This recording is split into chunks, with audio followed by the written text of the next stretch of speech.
Hello and welcome to Varmblog, and today I'm with Christoph Schuringa, who is I believe you're an associate professor at the Northeastern University in London. Yeah, absolutely right. Yeah. Okay, and you are the editor of the Hegel Bulletin, which is going to be relevant for the day.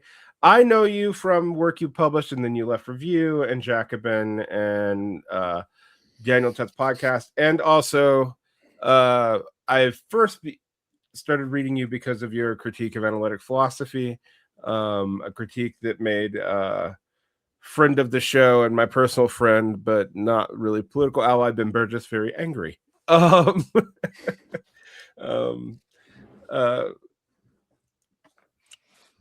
I've been looking forward to this because you've done extensive work on German idealism and analytic philosophy and the history of philosophy, as well as Marx's relationship to it.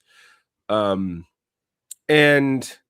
I have noticed the subtle return of analytic Marxism, largely due to its dominance at the editorial panel of Catalyst, the theoretical journal attached to Jacobin magazine, which I'm not going to alienate any of my colleagues by talking too much shit about, but I think has led to some confused theory as of late.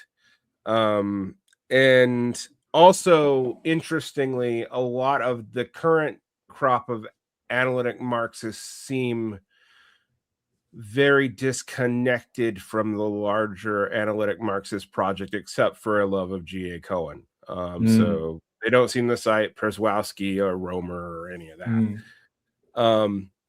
But that's not exactly what we're talking about today. We're going to start off with a discussion of your book, A Social History of Analytic Philosophy, and we're going to tie it into a book that came out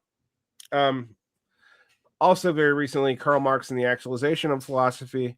And I see these two books as a bound pair, kind of, that they both explain different responses to the crisis of German idealism that happened 150 some odd years ago, roughly.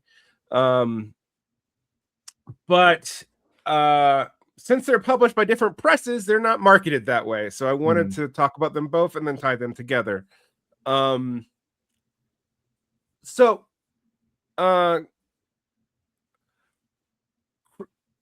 guess for some context, what did you see as the crisis in German idealism that led to this rebellion against idealism and philosophy? Because it does seem like, starting with Kant and definitely with Hegel, there's an attempt to change where European philosophy is entirely going. And this particularly dominates the Anglo universities. Why did that happen? It's a very good question. Yeah. I mean, it's interesting you put it in terms of a crisis of German idealism, which is, of course, exactly right. I'm very pleased that you see the two books as being connected, because that's not so obvious maybe to everyone. It is, to me, like what I'm trying to do with Marx is the sort of positive face, the more sort of affirmative face, presenting a view of philosophy that I want to advance, with the critique of analytic philosophy being a more the kind of critical but very closely related critical side of that project. And it's curious, of course, that the birth of analytic philosophy itself, which is placed by different people, different junctures, but I think actually the scholars, the historians of analytic philosophy, I think all pretty much agree that it's much more plausible to place the beginning with Bertrand Russell and G.E. Moore in Cambridge, England in 1898, when they carry out what Russell later in his numerous autobiographical writings, where he repeats the same story, calls the rebellion against idealism. I think that's the most obvious place to put it. The other obvious place is earlier in Germany with Gottlob Frege in 1879. But given that Russell himself presents the rebellion as directly against Hegelianism, Hegelian idealism, it seems, at least on the surface, like it is actually quite straightforwardly the rejection of the idealist heritage itself. But of course, it's much, when you look at what can actually be meant by that, by looking at the social conditions and the sort of intellectual matrix of Cambridge at the time,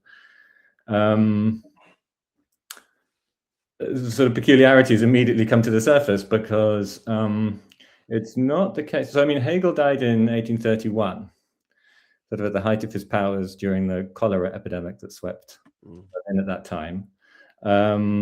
And Hegel's star in Germany, I mean, starts to go down very, very, very quickly in the decade after his death.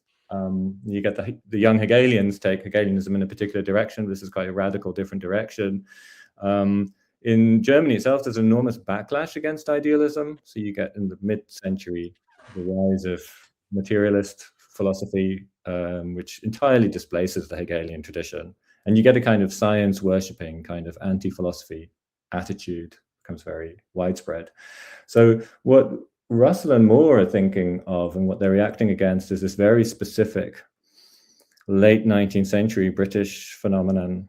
It's a very isolated phenomenon, and associated with people like F.H. Bradley in Oxford and in Cambridge, with a man who was actually only a few years older than each of them was as undergraduates, this very young man called J.M.E. McTaggart, who was a particular Hegelian of his own kind, a very interesting Hegelian, who in his writings on Hegel actually sort of directly argues against certain Hegelian arguments, and he really kind of engages Hegel in very serious argumentation. So what Russell and Moore are essentially doing is they are rejecting a view that they had themselves adopted, 3 or 4 years earlier, under the influence of McTaggart, and they have this conception of Hegelianism as this very grand metaphysical system, characterized principally by the idea of dialectic. So it's an odd sort of maneuver, also because they actually, in some ways, they're building on some of the critiques in the work of Bradley of the empiricist tradition. So they're building on the critiques of traditional British philosophy, Locke and Hume and so on, and then radicalizing it further to arrive at the view that's the kind of analytic philosophy 1.0. So it's a complex,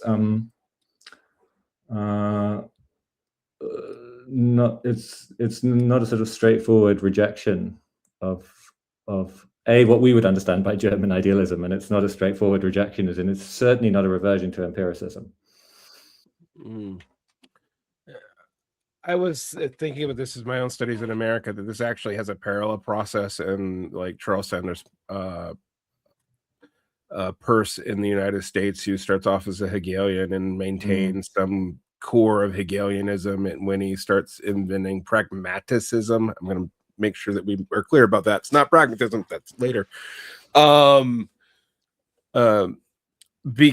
he's responding to kind of the kind of very crude folk Hegelianism of the transcendentalist. And the process is interesting to me because it just suggests that there's a set of convergences coming out of this philosophical problem to Hegel, because it happens in three different places. You see in Germany and England and the United States, and of course the United States is like the least sophisticated version of it. But yeah, you also have William James, who's a very interesting figure, right? Because he's sort of so markedly anti-Hegelian, but he comes from this sort of milieu, exactly, in which Hegelianism was being pursued in all these different ways in America. Absolutely. I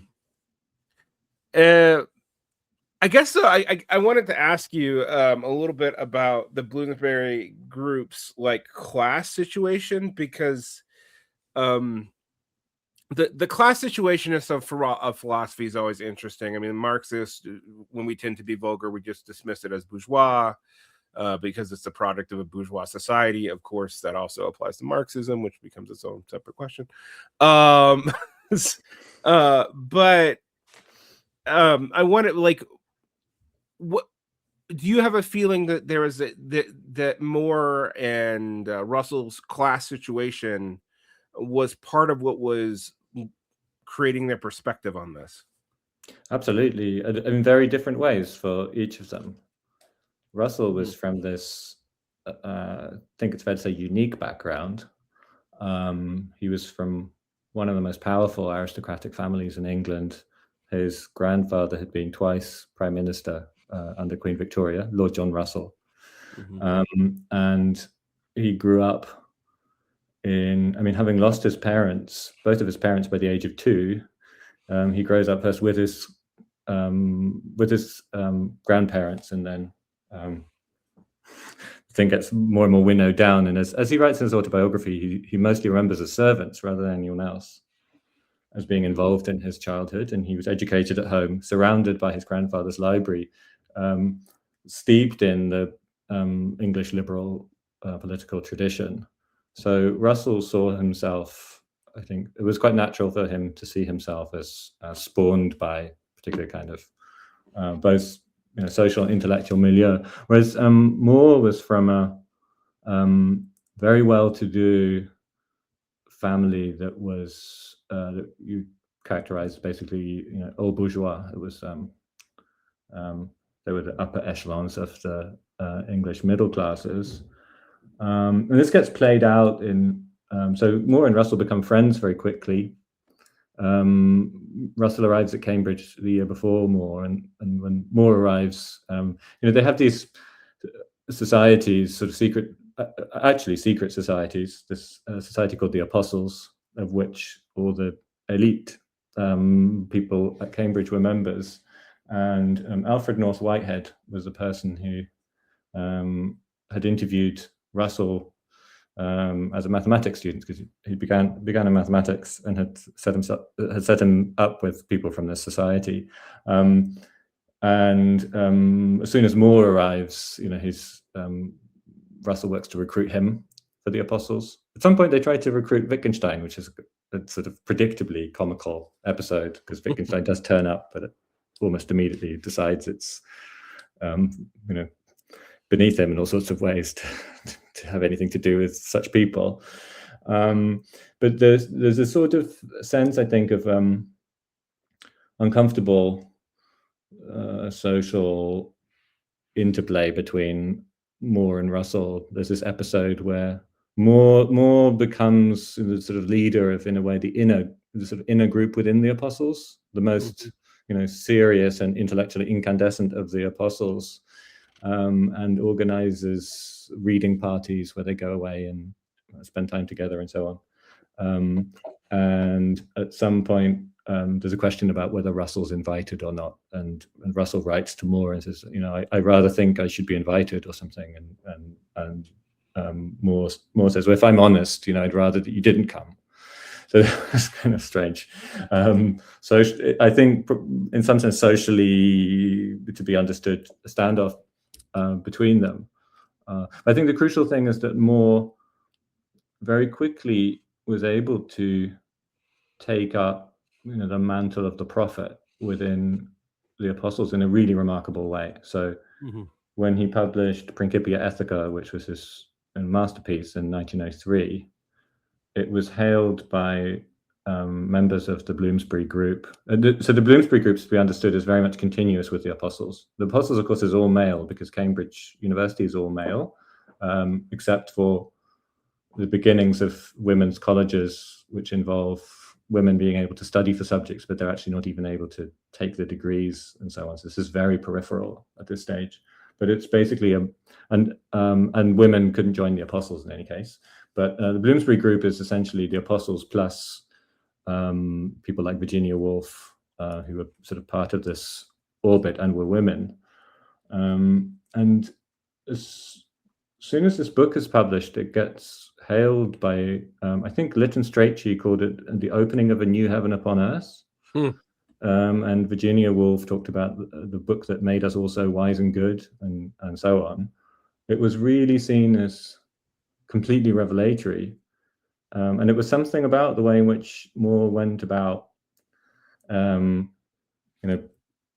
performing this routine of making ethics completely transparent and clear by taking a linguistic approach and asking what the meaning of the term good was. This became a central question, and so on. And then modulating into, by the end of it, this sort of grand symphony in which it turned out that the highest goods were the goods of polite conversation and the contemplation of artworks and all the sorts of things that the Bloomsbury Group stood for.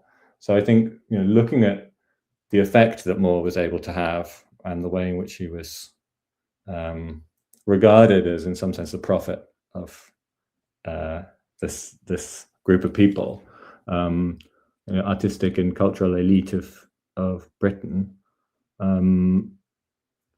I think that tells you something about sort of what buttons he was pressing socially.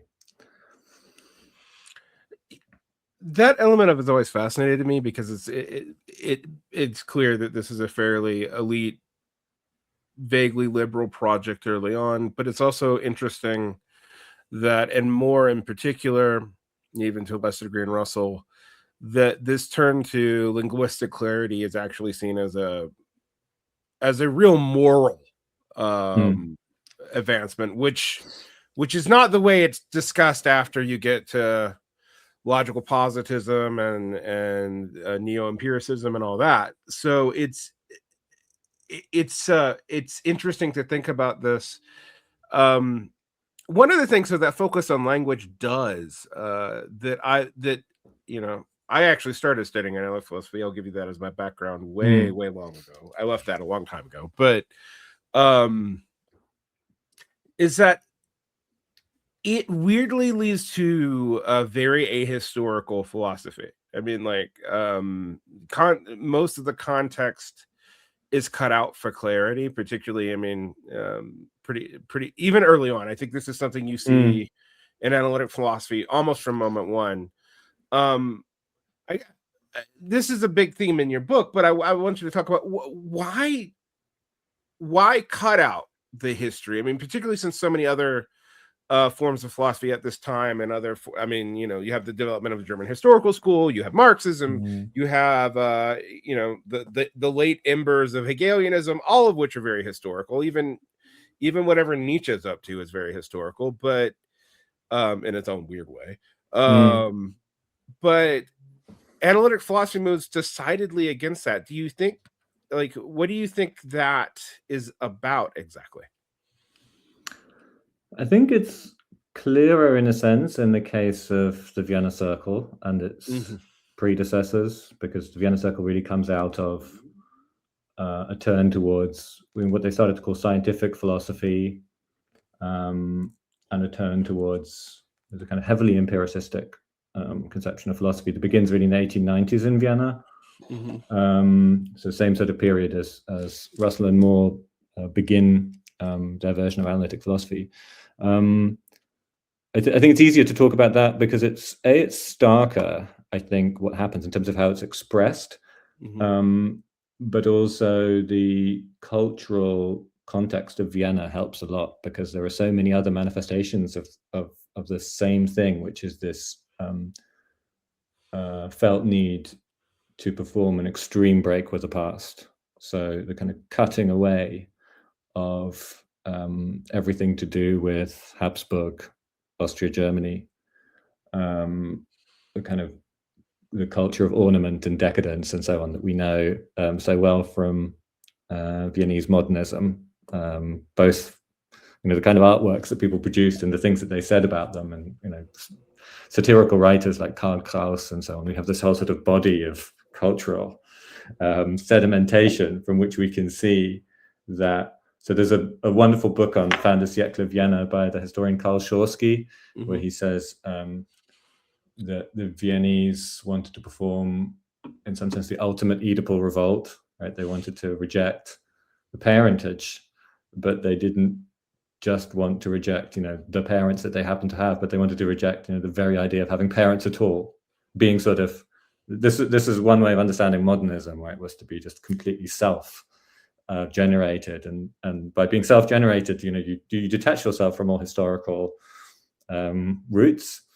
So you figure as just the non-historical human being, and it's much easier than in the case of England, because certainly in Russell, there are these statements about counteracting Victorian stuffiness and going against the inheritance of Victorian Britain, but there isn't the same theorization of it, and there isn't the same range of cultural expressions of it.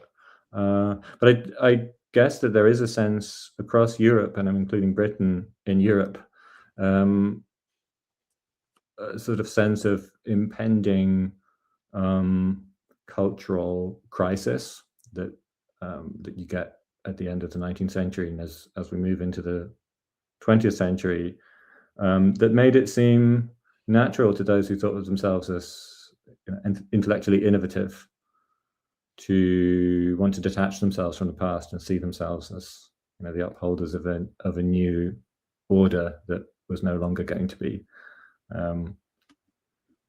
was no longer going to sort of pay homage to the past. I think it's more difficult to decode in Russell and Moore exactly how that's supposed to have worked, but I think it's there across these different phenomena. It's just much more clearly expressed in Vienna. And the German language work, I mean, you do have the context of like everything politically is changing radically. I mean, for a 100-year period, basically, it seems like every like 15 to 20 years you have a major political upheaval. So in some ways that makes total contextual sense too. Whereas like, Britain has a nominal continuity of government going back to like, I don't know, the 8th century or something. So seems a little bit harder to pull off a historical thing, particularly when you still have like aristocracy walking around. So I find that, it makes a lot of sense to me that would happen. I guess that leads me to think about the connection between the Bloomsbury group and Rev Vienna, which is Wittgenstein, who isn't really part of either, but happens to be around both. I mean, what do we make of Wittgenstein? Because Wittgenstein's also, to me, one of the weirdest of the analytic philosophers, in that he's kind of sort of a socialist, but not totally. He's not a Marxist, but he seems to be influenced by Shafra sometimes. He's also kind of a mystic, which is strange for someone who's so interested in analytic philosophy. And he also seems to reject everything he came up with early on that was loved by the circle. So how does he fit in here? Yeah. Well, he's tricky because he's not only are there all these mysteries that you've just enumerated, but he's also, as you also said, he's one of the central figures, if not sort of the central figure in a certain way, particularly because he connects Cambridge and Vienna. So, and more recently, it's very strange. It depends who you talk to and what sort of environments people have been in, how they think of Wittgenstein, because a lot of people who've been raised in analytic philosophy have got used to sort of wondering whether Wittgenstein might actually be a continental philosopher because of this sort of experience of strangeness. They think, oh, maybe he's actually, or maybe the early Wittgenstein we can count as still an analytic philosopher, but with strange tendencies that cause him later to break out of it. But I take him to be a paradigmatic analytic philosopher. He, more than anyone, I think, can be said to carry out what people call the linguistic turn. So his early masterpiece, the Tractatus Logico-Philosophicus, which he wrote largely in the trenches during World War I when he was fighting for the Austrian army. I mean, he was completing it then. is a work that presents the relationship of language to the world in a way that's in a very, very startling way, where the idea is the idea of language representing the world or standing in any sort of relationship to the world is itself really sort of straining at intelligibility.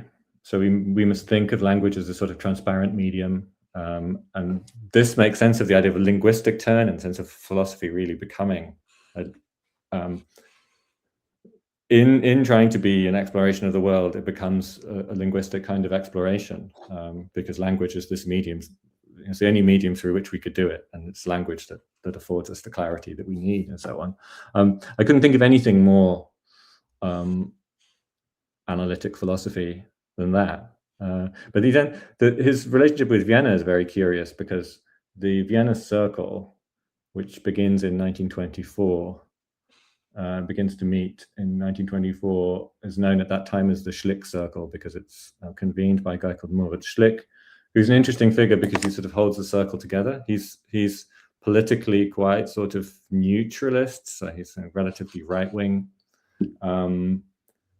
He's a guy who likes to keep things calm and steady. But he convenes this group, and when the Schlick Circle starts to meet, it's essentially a reading group on Wittgenstein's Tractatus. But the way that they read Wittgenstein's Tractatus, it's a hyper-empiricist text, which makes some sense because Wittgenstein distinguishes very sharply between meaningful and nonsensical statements, and various things that are that don't have a certain kind of logical form have to be relegated to being meaningless. So the statements of ethics, aesthetics, and religion, notably. Wittgenstein himself has this, as you said, he has this mystical dimension to him. This is where the mystical comes in. There are these great swathes of human experience, which are very important ones, like art, ethics, and religion, that we cannot say anything meaningful about. But they're extremely important to him. Whereas the Vienna Circle read this as, well, there are meaningful statements. Those are the statements for which we have some method of verification, namely just kind of statements delivered by the natural sciences. Everything else is to be, effectively thrown in the bin. Kind of Humean idea of, commit it then to the flames. Mm-hmm. If it doesn't pass muster as an empirical claim. Wittgenstein is at various points then invited to the circle. This is very difficult because he'll only meet with certain people. He doesn't like it when Rudolf Carnap is there, who's one of the leading figures, because he was just a bit sort of too annoyingly conventional for Wittgenstein's tastes. So Wittgenstein would ask, could Carnap please not be there? But Herbert Feigl, I think, who's one of the more junior members, was tolerated.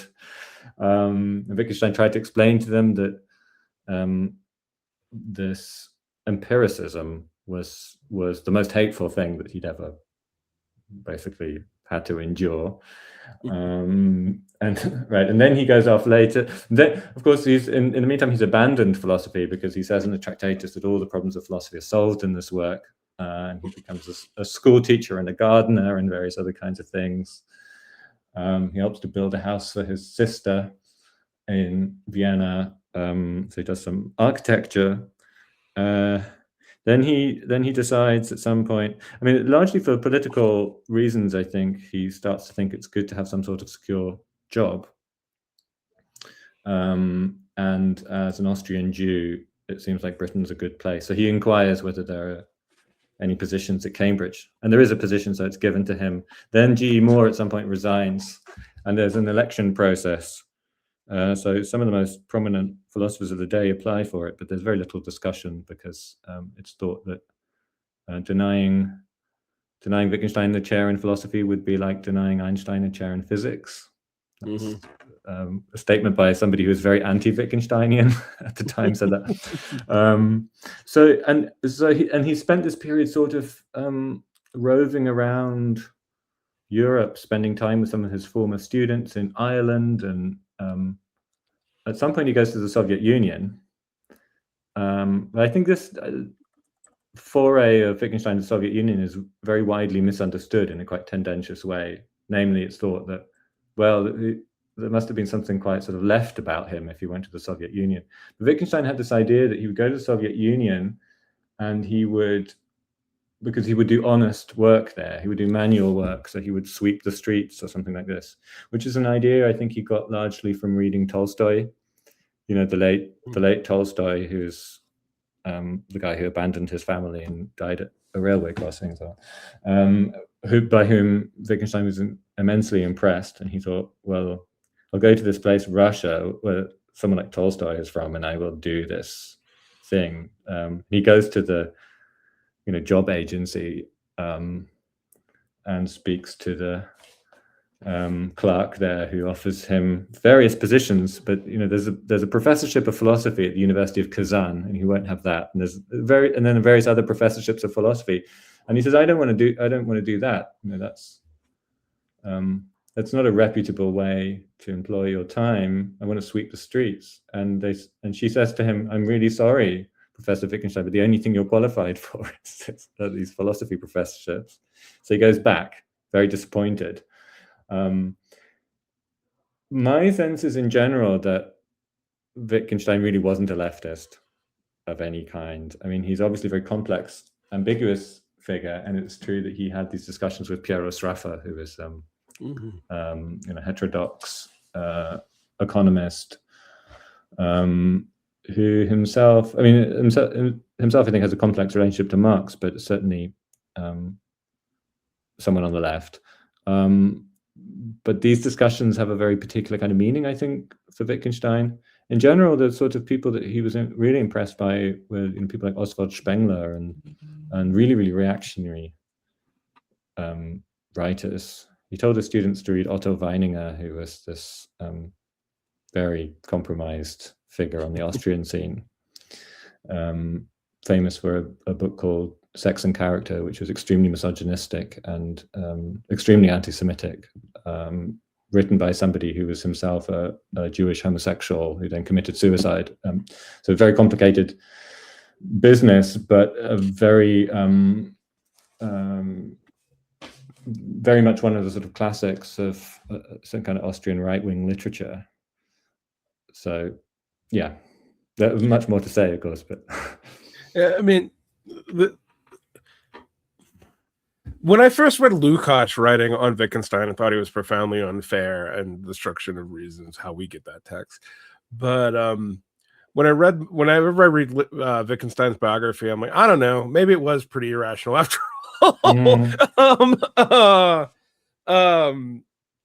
I don't know that I would go as far as Lukács would, but I just think about this with Wittgenstein because I think his politics are almost incomprehensible. I know his obsession with right-wing writers. It doesn't get brought up much. Everyone tries to make a lot out of his conversations with Schaffra. They try to make a lot out of his visits to the Soviet Union. I mean, and even like his strained relationship with the Bloomsbury Group, at least make him a liberal, but he doesn't even seem to be that coherent.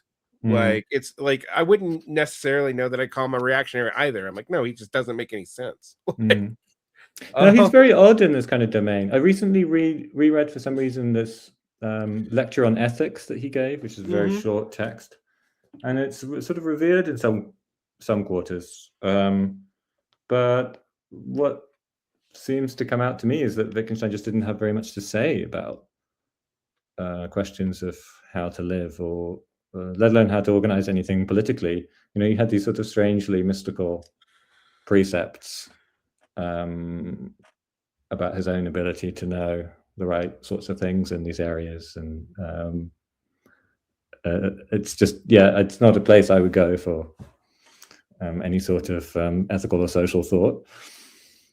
Yeah, I mean, I guess this is going to be a big question with a big shift, but both the Vienna School, which is associated with Red Vienna, and the Bloomsbury Group are associated with socialism in some way. Now, I'm being careful about how I phrase this, because the Red Vienna's relationship to Marxism outside of Otto Neurath is unclear to me, and I've read a lot about it.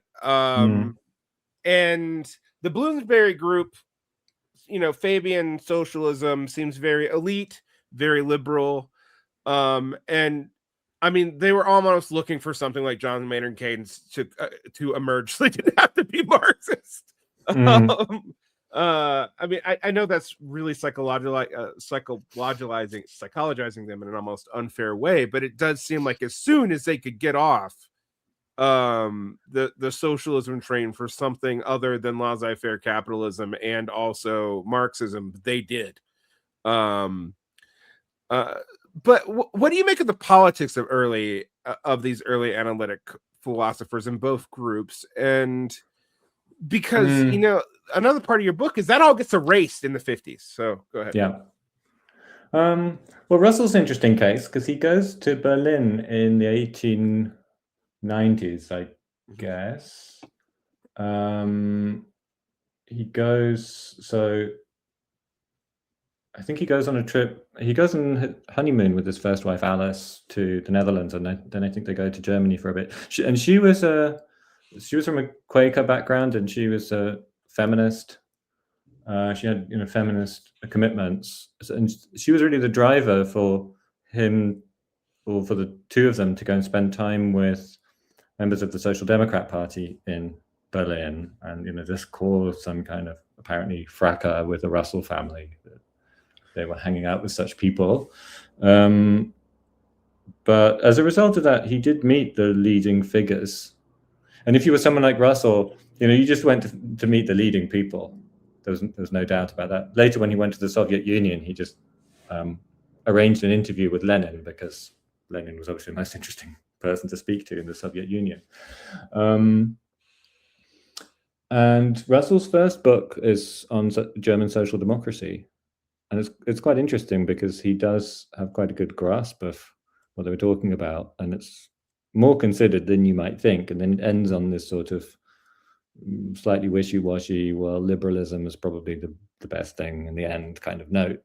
But Russell really thought about it, and sort of goes native, or returns to his sort of native instincts, and returns to liberal empiricism. The History of Western Philosophy book, which comes out in 1945, is very much kind of ode to liberalism, which explicitly invokes John Locke as the great guiding light of liberalism. As you know, then in his very late years, there's a seemingly radical turn to the left, which is very difficult to interpret because it's not really clear how much of that was entirely Russell's agency and so on. But clearly he felt very, very strongly about nuclear disarmament, and that took him into some quite left-wing circuits. More very ambiguous. I mean, Moore was somebody who couldn't really make his mind up about political questions. So this is very clear in the First World War. He has these long debates with himself about whether to participate in some way, or whether to be a pacifist, or whether to do something else. And then in the end, he thinks, well, he'll join this sort of fairly moderate organization. Then he changes his mind again and thinks that maybe he will join up, but then it's too late, and so on. So he's sort of always dilly-dallying, if that's not too offensive a term to apply to the great G.E. Moore. But Vienna, is a very different sort of scene, because there really were possibilities for sort of direct political engagement in Red Vienna. And Neurath, whom you mentioned, was very, it's indisputable that in an earlier period, immediately after the First World War, he was a crucial figure in the Bavarian Soviet Republic, which only lasted for a couple of weeks, but he was both, absolutely the center of it, and then managed to get himself off scot-free, really remarkably. I mean, most of the people who had the kind of influence he had were executed, but he claimed to have had no political role in the Bavarian Soviet Republic, which is sort of remarkable. And he had his sentence commuted to exile to Austria, which is more or less where he wanted to be anyway, and so sort of rejoined the people around the Austrian Social Democratic party. So Otto Bauer was a close friend of his who was high up in the government of Red Vienna. And one thing I think is undeniable about those members of the Vienna Circle who really took this seriously, and it's really most of them.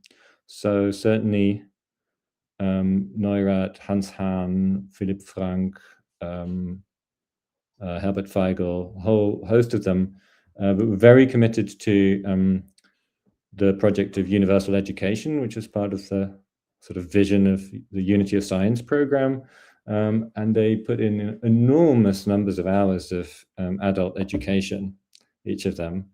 And Neurath was very closely involved with projects for universal housing. Various of them were involved with the Bauhaus when the Bauhaus was under what was considered to be an extremely left-wing leadership for a while in the 1920s. So yeah, there's a very strong case that the members of what's now become known as the Left Vienna Circle were not only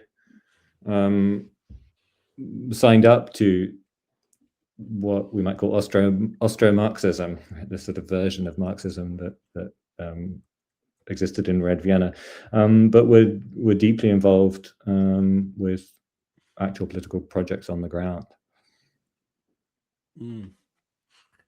World War II obviously breaks all this up across the board, and you see a massive migration of a lot of the students of these philosophers to some degree. I mean, on and off and stuff are very old by this point, but logical positivism, which had dropped the positivism part by this point. Also, we should note that because they worked out that by their own logic it didn't make any sense. They had basically defeated themselves philosophically. Yeah. Well, the question was just, can the verification principle be verified? And once you see that can't be solved, that's it. Yeah. Yeah, it's done. Yeah. So similar actually to Russell and Set theory, but anyway, I do. You get to this this point in the 50s where logical positivism politics are like erased from the discussion about them. I mean, it's interesting because we do still talk.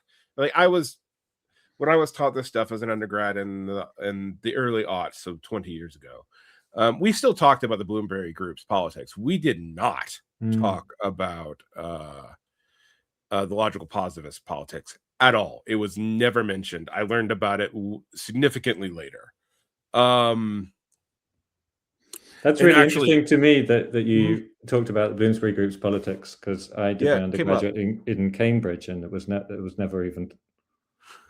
never a topic, although it was very, very close to where all this had happened. I find it interesting. I think it's because, like, Fabian socialism and Keynesianism to a certain American humanities left liberal is really appealing, particularly after the fall of the Soviet Union, which is like, I always try to contextualize my own education. I'm like, yeah, I'm going to school not even a full decade after the Soviet Union fell. So, this is like, we read two things by Marx at all, period. In fact, I was taught more Althusser than Marx, interestingly enough. Now, admittedly, I didn't go into my graduate work is in literature and in education, not in philosophy. So maybe it would have been different if I'd have gone higher. But I find this very interesting today because, like, when I learned about the Vienna Circles ties to Rep Vienna, I was actually like, why didn't anyone ever mention this? This seems important. But you kind of told me why, in a way, in your book on what happens after World War II and like the relationship of these groups to McCarthyism. So you want to talk about that really quickly? Yeah, I mean, just to pick up on the sort of sentiment in a way, what you've just been saying, it's just hard to take in. I think I found it very hard to take in thinking about this stuff and in researching this book. Just to what extent, what happened in the 30s not only was erased in the 50s, but continues to be, it continues to feel sort of either inaccessible, or when you start to access it, there's this sort of perpetual feeling of astonishment about the level of radicalization that occurred in the 30s, whether it's in Europe, whether it's if you look at discussions in Oxford, even Oxford philosophers felt that they had to talk about Marx, and even things like Lenin's theory of perception, were topics. That's one sort of indicator. But just thinking about McCarthyism, the way in which so many people had been active communists in the 30s, and the continuing need to repress all of that. First of all, because of the first wave of McCarthyite repression, but then after all of that had happened and had started to die down in terms of the actual operation of these committees, like the House Un-American Activities Committee, but all the other ones like the RAP Kudat Committee, and a whole series of them. After they sort of, they wrap up and stop doing their work, of course, there's a continuing memory of everything that went down there. That means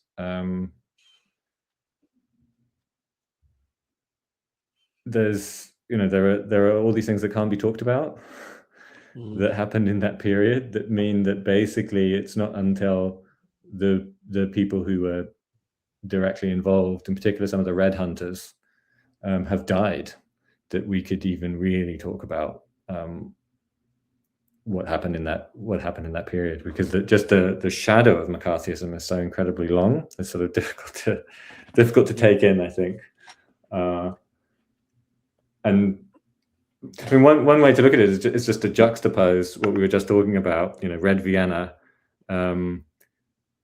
people like Rudolf Carnap was fairly far on the left, more moderate than Neurath, but fairly far. Herbert Feigl, these sorts of people. If you look at what they were saying when they were in Europe, and then just juxtapose that, just put that side by side with philosophy of science, as it gets to be called, which I think is itself an interesting shift. You get sort of professionalization, where in Vienna, the Vienna Circle consisted of scientists.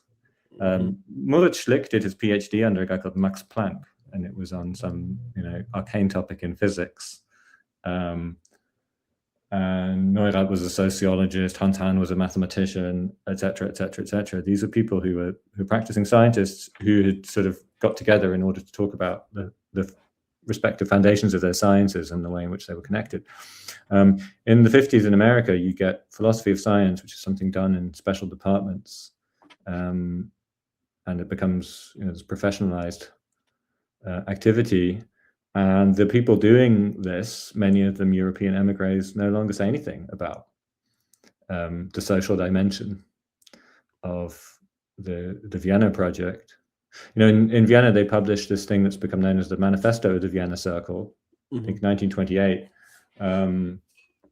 where they talked about the unity of science, and they talked about their vision for the social transformation of society. And it, admittedly written by the more left-wing members. So they emphasize certain aspects of the work, but they're able to speak about all this stuff sort of in one breath. Because to them it's obvious. I mean, it's a project of basically universal enlightenment. What's the point of universal enlightenment? Well, it's to get the ordinary people, the citizens, to enlighten themselves and thereby empower themselves in order to participate in the society. Right? That's the point of universal enlightenment. You don't just have some people in university departments pursue various empirical sciences and then analyze how they work. No, that's enlightenment is a social project for them. In the States, it's just completely flattened out. There's no trace of it. Yeah, I learned most of this through the philosophy of science, which Popper, some degrees Lakatos, and Popper's rabidly anti-communist. Lakatos is weirder, but approaching this from that perspective, it's just amazing how much this seems to clear out analytic philosophy, but also, I mean, I've read a lot of analytic philosophy in the American context. In this, I mean, after reading American analytic philosophy, I'll tell you the truth. Oxford ordinary language stuff feels refreshing because it's like not pretending to be math. But it just you have a hard time imagining that philosophy having any ties to radicalism, any ties to a social project, even other than demarcating what does and does not count as science, and frankly failing to come up with any consistent way to do that. Even Popperism doesn't really work. So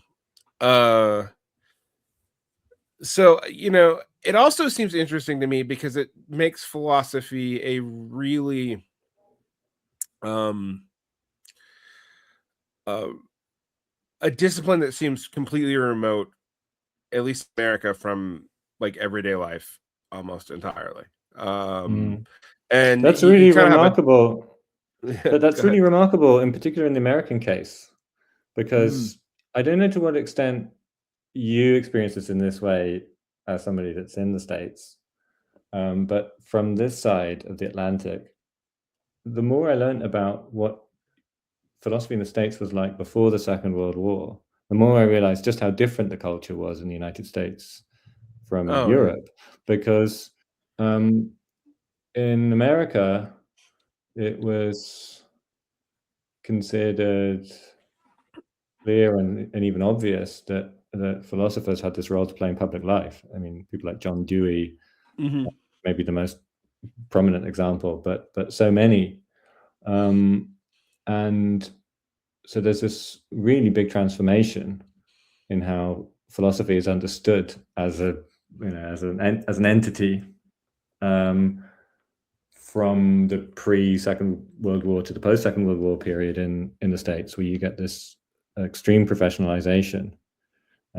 That's really striking, sort of from over here, because that it doesn't seem to have been the case, because of the difference between American and European society. I guess that before the Second World, it's not like before the Second World War there was this kind of great public exploration of philosophy. No, it's more. I agree with you. It's more extreme in our case, but we are taught our 19th century philosophy as literature. Like because I was I did dual studies, so I studied both, and like I read way more 19th century philosophy in literature classes than I did in philosophy classes. Basically, philosophy classes seem to start with you go through the ancients, you jump to Europe, and then American philosophy starts around World War II. Like we don't talk about the transitionalist, the transcendentalist. We don't talk about the pragmatist even that much. I mean, they come up, but not a ton. You're probably more likely to study them in psychology or political science. And then eventually you hit someone like Peirce, and then you have to kind of deal with it because it looks a little bit like modern philosophy. But or you encounter it through literary stuff. I mean, the other thing is I learned continental simultaneously learning analytic through literary studies. Like reread Foucault and all that, which required me reading Kant and all that to understand that. I didn't learn it in my philosophy classes except on ones that were what we would kind of classify as historical philosophy classes. So classes on German idealism for the context, classes on Nietzsche for the context, etc. And I'm always interested in the difference between us and Britain on this topic, because it does seem like we have followed Britain's lead in some ways, but not in others, and which is often the case with our education system. And we followed Germany's lead in some ways, including the structure of our education system, but not in others. So, but the bearing of the extent of McCarthyism is like even certain kinds of liberalism become uncomfortable for it in the 50s and early 60s. I guess this brings me though to like what gets associated with it. I told you and somewhat sincerely that when I was reading like a lot of the ordinary language philosophers, and then people who I think we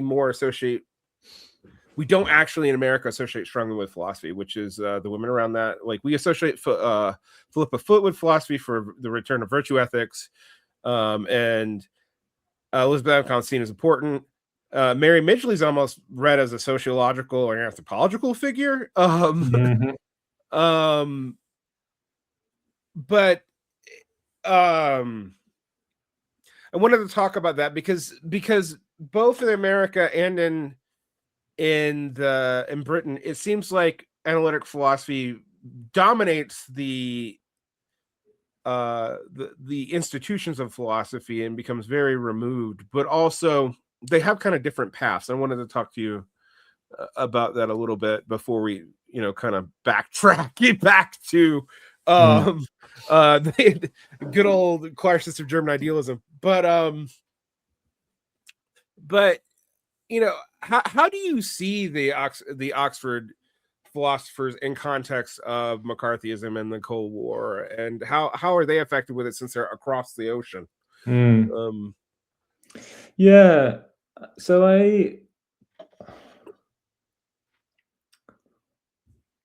it's a tricky one in a sense. This question of sort of where to fit ordinary language philosophy and kind of so the Oxford philosophy of the 50s, how to understand it in relation to analytic philosophy, and whether to see it as part of a core or not. I mean, I made the decision to treat it as something very close to the core, because I think it does come out of Wittgenstein's later philosophy in a quite direct way. That's something that used to be disputed. So J.L. Austin, who was the leader of Oxford philosophy, made these very disparaging remarks about Wittgenstein and instructed his disciples to say that there was no influence and it was all quite different.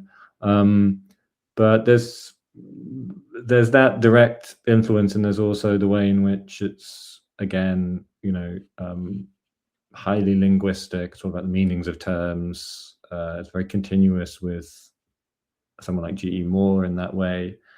But on the other hand,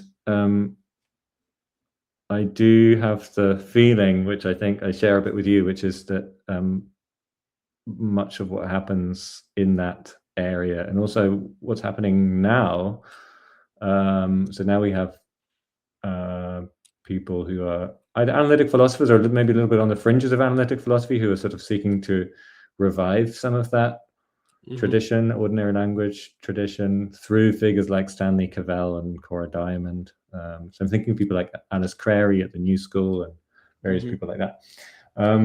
Often what those people are doing are towards the more interesting end of the spectrum of what I would still think of as basically analytic philosophy. And one reason for that is that they question a lot of the things that seem particularly dubious about the whole kind of analytic setup. So one thing I've been interested in recently is the treatment of ethics in analytic philosophy, and in particular the rise of what analytic philosophers call meta-ethics, which happened really in a big way in the 1950s. This is when they started to thematize and use this word. So there was this idea that there are kind of two ideas. One was you can divide ethics into two sort of levels. There's the so-called first order questions about how we ought to live, and all sorts of things associated with that, like what commands to follow, or whatever, what principles to adopt, and so on. And that was sort of the first order level. And then there was this other level at which philosophers would merely analyze what people were doing at the first order. And this is meta-ethics, right? So what's the nature of ethical discourse was then basically the question. And this usually approached in a highly linguistic way. So it's like, what's the nature of moral talk, as they used to like to say. So there's that idea. And then the other idea is, which was the main idea in the 50s, really all that philosophers should be doing is meta-ethics, because they shouldn't really be involving themselves in saying how you ought to live, because that's for preachers and novelists and politicians and other kind of disreputable people who don't have this kind of great clarity. And the idea was that the philosophers would bring this clarity to others that they could then employ, and so on. And one of the people who argues against this very interesting way in the 1970s is Mary Midgley, who says, hang on a minute, is it really the case that there's this thing called ethical discourse that's so obvious what its nature is? And she says, these philosophers that do, she doesn't use this word, but the people who do meta-ethics, she calls it the neutrality of the moral philosopher, this attempt to have this neutral stance where it doesn't matter what your substantive ethical views are, you're at this neutral level, sort of surveying it all. And she says these people assume that ethical discourse is basically kind of homogeneous all the way through, and it consists of a basic kind of utterance, like X is good or X is right, basically. And people are just constantly saying things like that to each other. And she says, well, quite clearly ethical discourse isn't like that. It's much more complex. And so to get back to the ordinary language people, one of the people that she cites actually is Geoffrey Warnock, who is one of these philosophers. And Warnock had already pointed out long before that ethical discourse consists of a whole variety of different sorts of things that people are doing when they make moral recommendations or they dispute about what's right and wrong, and so on. So there's a certain kind of richness in that tradition. The richness tends to consist in seeing that there are lots of different ways in which things are done.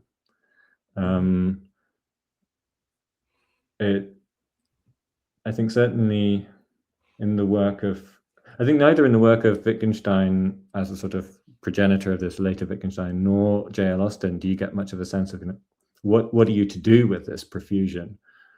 Wittgenstein talks about language games, and you get similar kind of setups in Austin, where we're invited to consider what people do with words or how they interact with each other, and it looks sort of anthropological in a certain way, but they're not really able to talk about should we be doing this stuff or not. There are these sort of patterns of speech that they engage in, like saying, well, this is how we go on. Well, surely the task of the philosopher is to have at least curiosity about whether these are the practices that we should want to have, or how we might go about revisionary projects about our own practices. But we just sort of, my sense anyway, is that we sort of just stagnate with there's this profusion, and isn't that interesting? Which you can then get just if you remain sufficiently stagnated in that, then it's a fairly conservative project.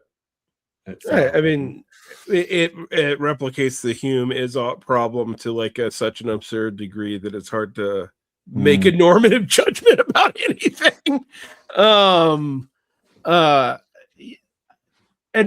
I do think this leads to, we can kind of wrap up a discussion of analytic philosophy here.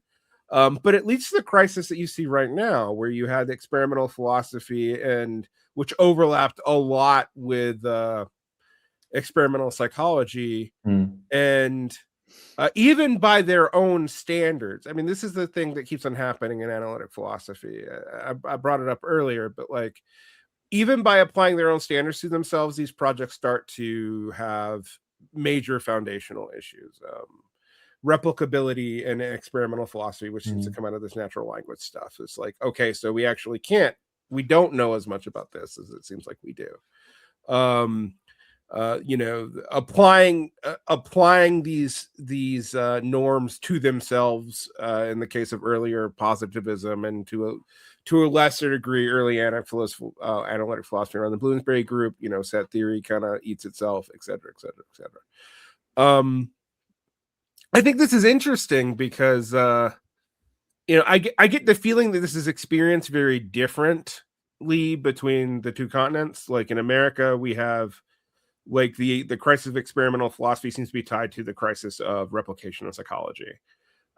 Whereas in Europe, it felt like, when I was vaguely following that 10 years ago, that you had this eliminationist turn and this attempt to like reconcile analytic philosophy, the continental philosophy, that everybody was excited about for about 15 minutes and then totally went away.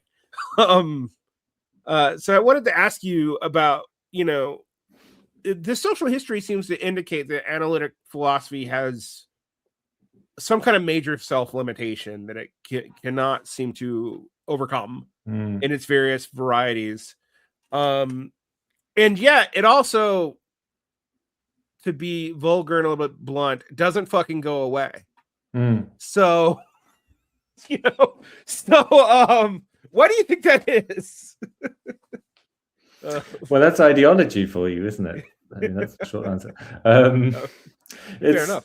Well, it's interesting that if you look at the history of philosophy, history of European philosophy, in the 18th century, there was a guy who was deeply, deeply disturbed by the outcome of empiricism, basically, by which I mean Hume, and tried to address head-on where empiricism leaves you, right? So empiricism leaves you with all these problems, like, okay, so your basic stance is the only bona fide building blocks of knowledge can be inputs from sensory experience, all things related in some very particular way to inputs from sensory experience. But if you try to build knowledge in that way, you come up against all these problems, like you can't equip yourself with even very basic concepts that are needed to make sense of what happens in the world, like causation, right? So it was one of Hume's big problems. Maybe even more fundamentally, or even more sort of viscerally, we can't really assure ourselves of the continued existence of objects in the world. So Hume had this big problem. I mean, Hume's a wonderful philosopher because reading him, especially his earlier works, of the Treatise of Human Nature, it's a sort of enactment of his own philosophical perplexity and sort of descent into a state of sort of philosophical bewilderment a lot of the time, because he's very, very in tune with his own problems. And one of the really visceral things that happen is that he wonders about, how can I be sure that this object that's in front of me now, that I see now, and that after I turn away and look back, I see again, was there when I wasn't looking. So empiricism presents us with these problems that are to do with our ability to assure ourselves that anything other than our own subjective experience connects to anything at all. Right?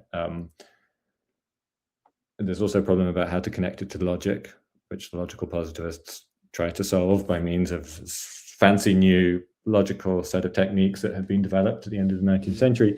But basically, sorry, the reason I'm going on about this, about the 18th century, is that you then have, as you don't need me to tell you, this whole development in the work of Kant and his successors, through Hegel and then through Husserl, Heidegger, and so on, right into the 20th century in European philosophy, which is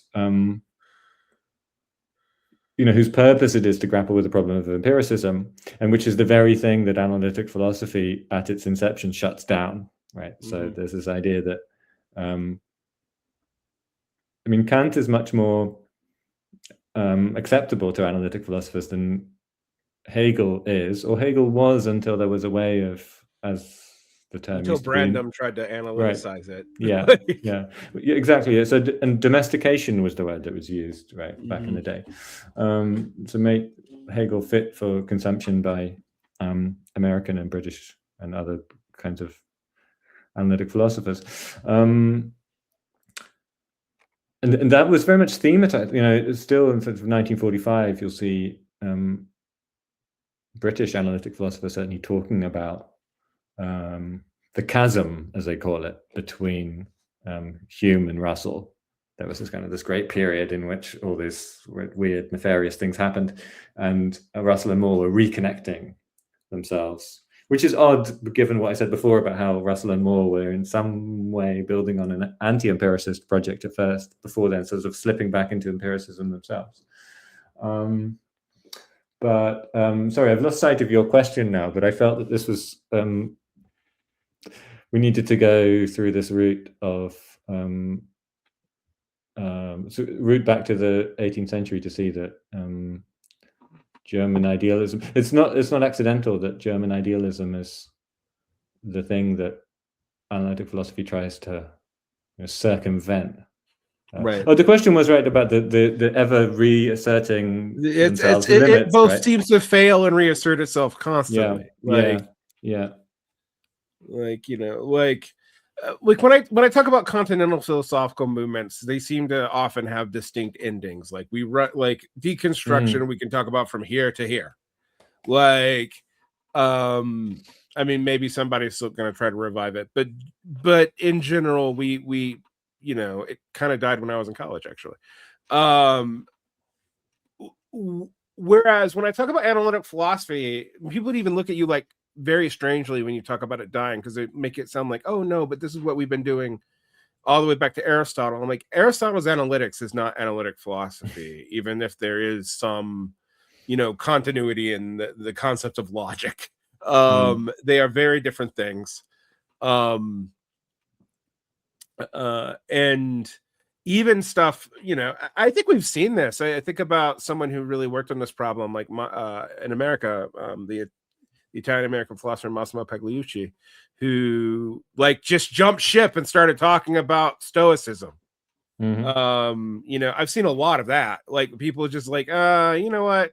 We're not going to answer what science is. So bye. I'm going to do something else. But yeah, it's it doesn't seem to go away. The other thing it seems to do, as we've talked about this a little bit in like Brandom's reading of Hegel, I've just implied it, and in the new continental analytic synthesis out of Britain that lasted, I don't know, 5 years. Maybe it's still going on, but it feels like it's dead. Is that there's this attempt for continental philosophy or analytic philosophy, excuse me, to like get into other fields of philosophy to try to like assert themselves. We'll tie that. I want to tie this in that again, but definitely with analytic Marxism, which is one of the most confusing disciplines I've ever dealt with, depending on like what you accept. Because in a way, analytic Marxism is neither all that related to Marxism nor all that related to historical analytic philosophy. Right. Yeah. But you keep on seeing it trying to glom onto other disciplines to kind of revitalize itself. When I think about the ordinary language philosophy, well, where did most of them end up? Either kind of in the kind of banal stuff that you're talking about, or as like Aquanians and whatever Lester McIntyre was on, so it does seem like these things exalt themselves, but it also seems to be, maybe from the structural, both its history and its placement in society, unavoidable for this to just keep on coming up and then running into basically the same problem of not being able to self-justify. Yeah.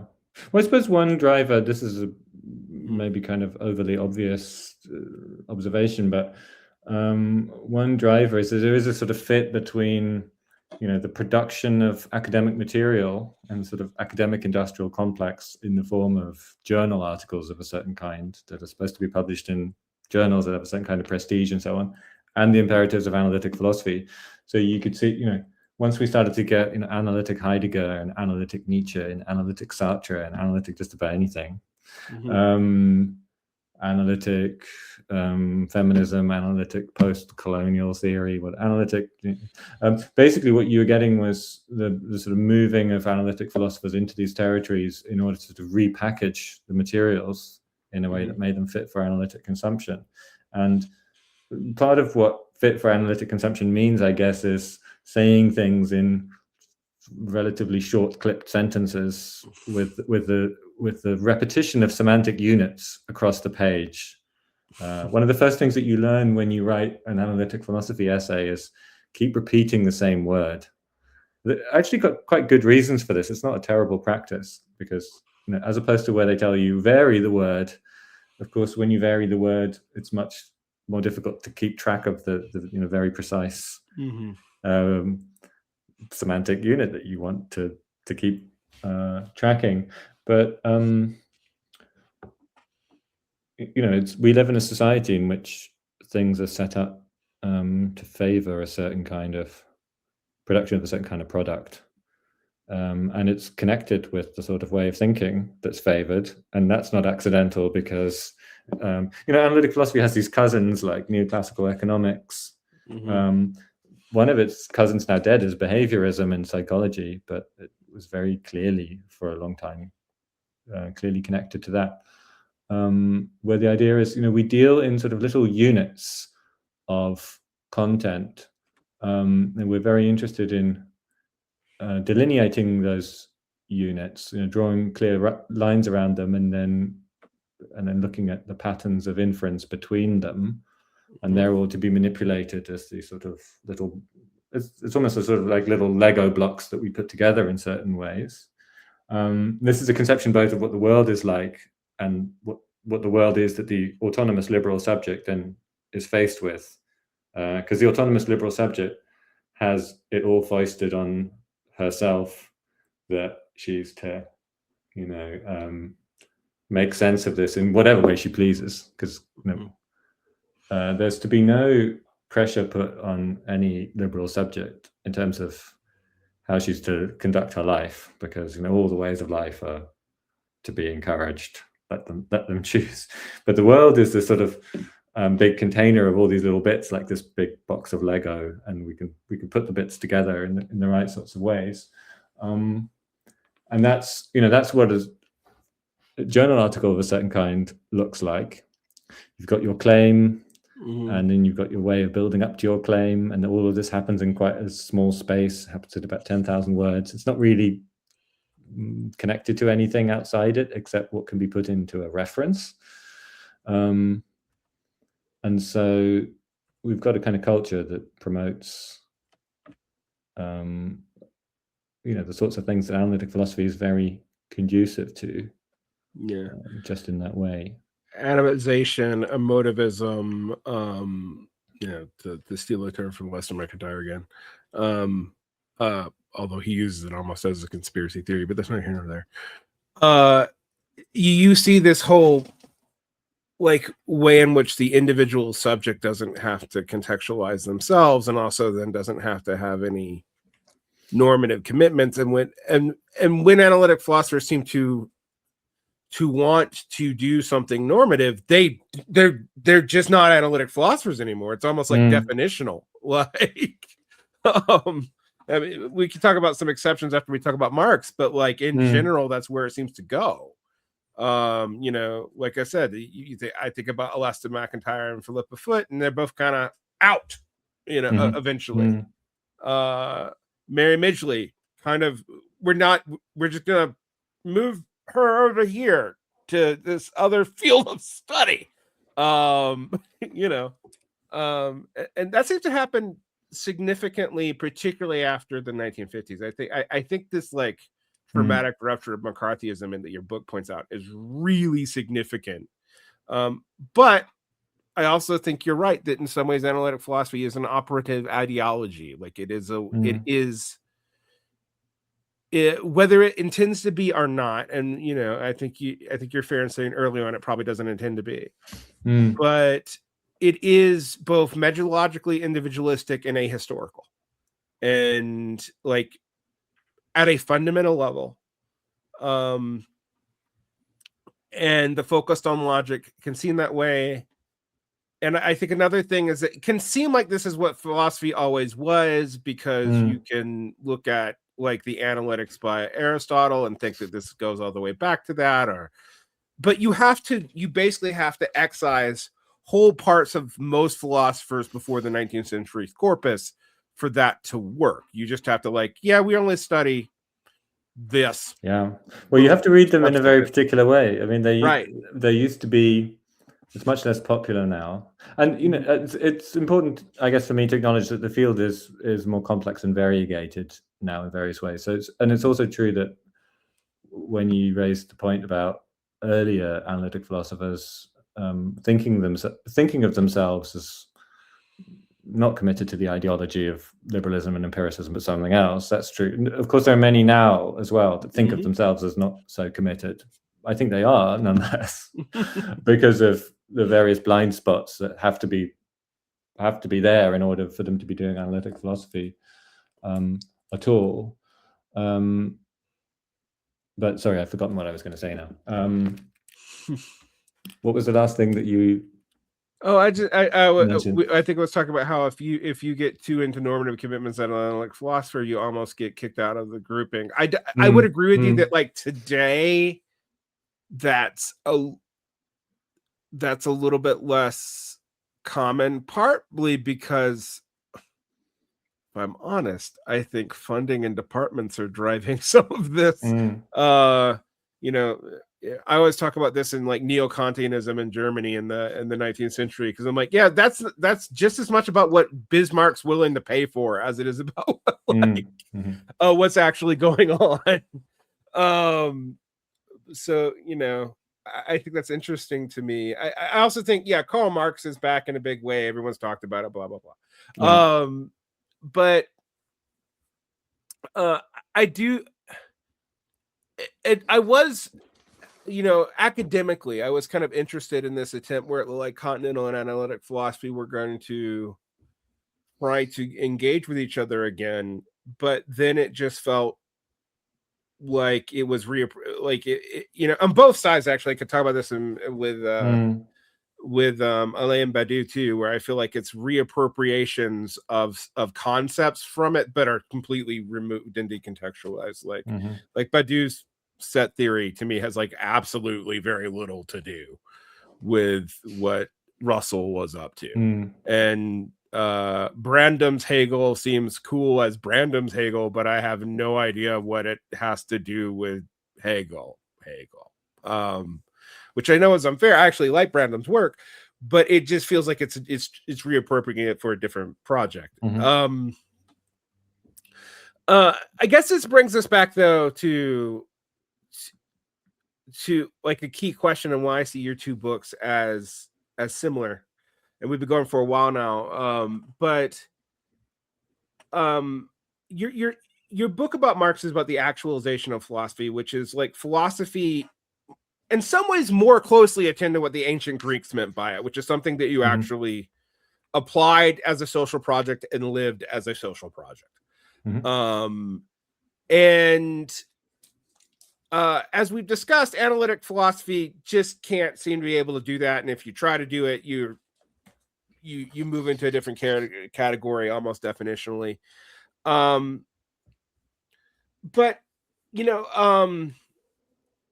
I wanted to get back to this because the actualization of philosophy that you write about with Marx seems to come from the exact same problem that spurned Moore and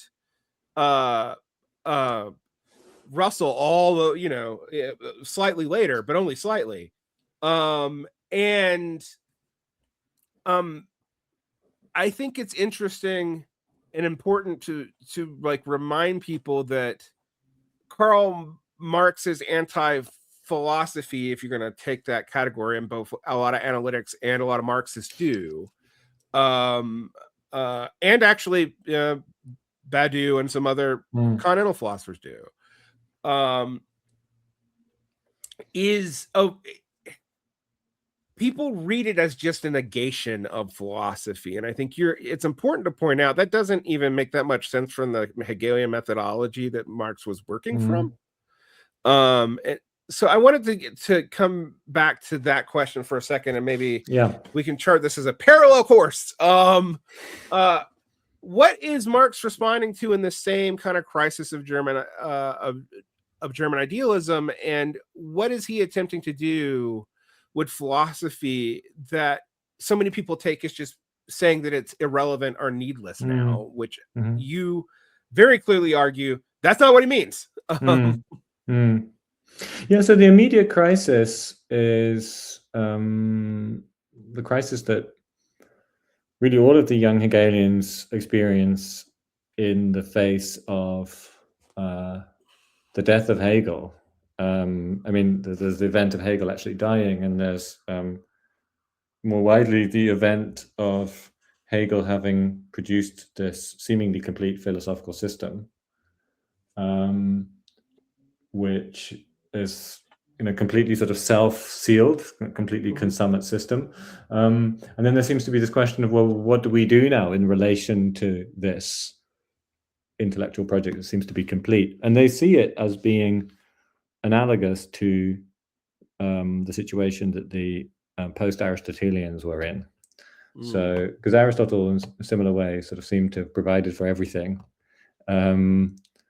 in his philosophical work. So you could do more things along the lines of what Aristotle was doing. Like, his disciple Theophrastus did more biological work, sort of continuing Aristotle's project, sort of filling in what Aristotle had been doing. But it was like this was a consummate, completely sealed off total system.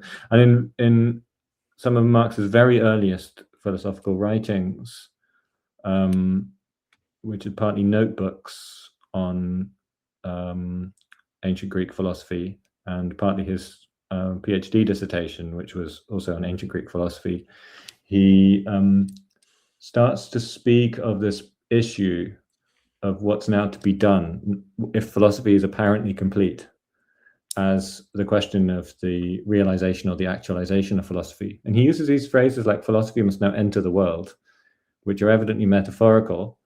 And there's a question about what image exactly you're supposed to have in mind if you think about philosophy entering the world. But what he seems to have in mind already from very early on is the idea that if we're to take seriously Hegel's conception of philosophy, which is, in fancy Hegelian terms, it's that philosophy is the unity of concept and actuality, or in sort of more ancient philosophy sort of terms, traditional terms, philosophy is the place where thinking and being are one, where the concept and world coincide. Marx takes up this Hegelian idea, and he thinks that if that idea is correct, then it must be that philosophy, in its very concept, is, so to speak, such as to actualize itself and thereby enter the world. So to be what it is by being the thinking of the world. And it's, to me, very interesting that he puts it that way so early on, because he's already, I think, in the doctoral dissertation arguing against certain people in the sort of in his surroundings. So in particular, Bruno Bauer, who's one of the major young Hegelians, who talked about, there's this wonderful correspondence between Bauer and Marx, of which we only have one side that survives, and it's Bauer writing about what he calls the terrorism of true theory. And the idea of the terrorism of true theory is that you work out everything philosophically correctly, and once you've done that, you just tell the world about it. You inform, and Bauer's thinking here of radical politics. He's thinking if you just publish a book with all the correct philosophy in it, the revolution will just happen. There will be this great world event, and because consciousness will be transformed, and thereby the world will be transformed. And Marx already sees that can't be right. And I think, so what he then does, I think from there, is he develops that suspicion about why Bauer must be wrong into actually a very far-reaching critique of Hegelianism itself. So what I tried to do in my book on Marx is to show that Marx has this very profound critique of Hegel, and it's profound precisely because he begins from a point of sort of almost absolute proximity to Hegel. He's the person who really, really takes seriously Hegel's idea that philosophy is the unity of concept and actuality, and really sort of, drives it all the way through. And in really holding on to that idea, he comes to think that even in Hegel himself, there's something that just keeps on going wrong, which is that Hegel thought you could do something called logic. And logic was the self-generation out of itself of thought in such a way that if thought were to, somehow be put on the right track, it would exhibit the interrelations between all the fundamental concepts that it's possible to have, right, in this thing called dialectic, which would be the sort of self-movement in which thought sets itself on a path, and by being on the correct path, right, one in which every move is made out of necessity, it leads back to itself. So you have this thing called logic, and then you also have this other thing which Hegel called Realphilosophie, or real philosophy. And the Realphilosophie, which is about these two things, nature and spirit, so basically what physics, broadly speaking, what physics studies, and then the study of the human or the social, those two things, which are the real things in the world, would be expressions of the logic, because the structure of the logic would be manifest in these things. But in some important way, you have to do the logic first. Right? You can't do the logic by reference to the Realphilosophie, this philosophy of the real, because what the logic is doing has to be this necessary self-movement. And Marx keeps on coming back to this, and he says, and the most interesting way that he criticizes this is by doing this really concrete criticism of step by step what happens in one bit of the real philosophy, which is Hegel's doctrine of the state, where Hegel tries to show why it is that in political life you have to have all these different institutions that are related to each other in certain ways, like why you have to have an executive and a legislature, and you have to have different representatives of different walks of life that were called estates, and how they had to mediate. The relationships between them was these sort of mediating relationships which enabled them to all function as a whole together as a kind of organ. And Marx keeps saying, when he does this very concrete critique of Hegel sort of at each step, he says, but how does he know this is the right step? He says, this is well, we look at the logic. Oh, I can see, if I look in the kind of the tea leaves of the logic, so to speak, oh, there it is. And then Marx says, but you only think that that's to be found in the logic because you've already made some presupposition about some connection in empirical reality that underwrites that. So you're always having to in some way import the empirical back into your consideration of why that completely abstract logical progression is the one to refer to. So as he becomes more and more conscious of that, I think what Marx then more and more explicitly criticizes is this thing that he calls self-sufficient philosophy. And that's just the idea that you could do something like Hegelian logic. You could go through the sort of circle of concepts and establish how all the concepts are related to each other. And then you could try to find that structure in the world. And one of the places where I think Marx is very interesting about this is his critique of Proudhon in The Poverty of Philosophy, which is a response to Proudhon. And what Proudhon basically does is, Proudhon says, well, as Hegel teaches us, there are all these relationships between concepts, and now I'm going to find those in the economy. And Marx says, no, that doesn't work. That's trying to do self-sufficient philosophy. So as I read Marx, then in the late work, so in this great work that he'd been working on for such a long time, the first part of which he publishes, and the rest of which remains incomplete, Capital. This is the place where he tries to show us how actually to do dialectic. And it's a way of doing dialectic that overcomes the idea of self-sufficient philosophy. A kind of philosophy that's trying to make good on the idea of the unity of concept and actuality, but that falls short of what that really means, right? And never falls short of the actualization of philosophy, because for philosophy to be what it really is for it to be the thinking of the world itself, without the first step in which it retreats into itself and tries to be self-sufficient. So that's a very long answer to the question of what's the relationship of kind of Marx's project, as I understand it, to where German idealism has left things. But essentially the idea is, German idealism ends up with this notion of a kind of self-sufficient intellectual activity.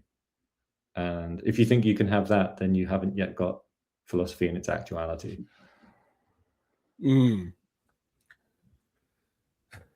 So that's a pretty major critique of German idealism, but one that kind of maintains its goal, as you said. This is the point here, that there is this moment of the unity of thought and experience and action that is very important to Marx. When I go into specific chapters of your book, I am fascinated because you were the only people who picked this up. I remember learning this on my own, I think probably about 15 years ago, that Marx's doctoral dissertation was on Democritus and Epicurus in a particular kind of Hegelian way, but I didn't know that you could even read that because I'd never found it in all my as an obsessive reader of Marx, who even spends times in like the volumes of letters all the time, I'm like, where's this dissertation at? Damn it. But you make a good use of it. I wanted to ask you, what does Marx take from classical atomism and classical Epicureanism, and why is that important in this critique of Hegel? It's quite a difficult question to answer, actually, exactly what he takes from it. I think partly because, so the dissertation is a very difficult thing to read. It's at this extremely high intellectual level, but it's not totally clear because it's such an early work and he's figuring things out. It feels like his math manuscripts to me too. Like those right. are the things when I go to read Marx and I'm like, never mind, I'm going to do something else now.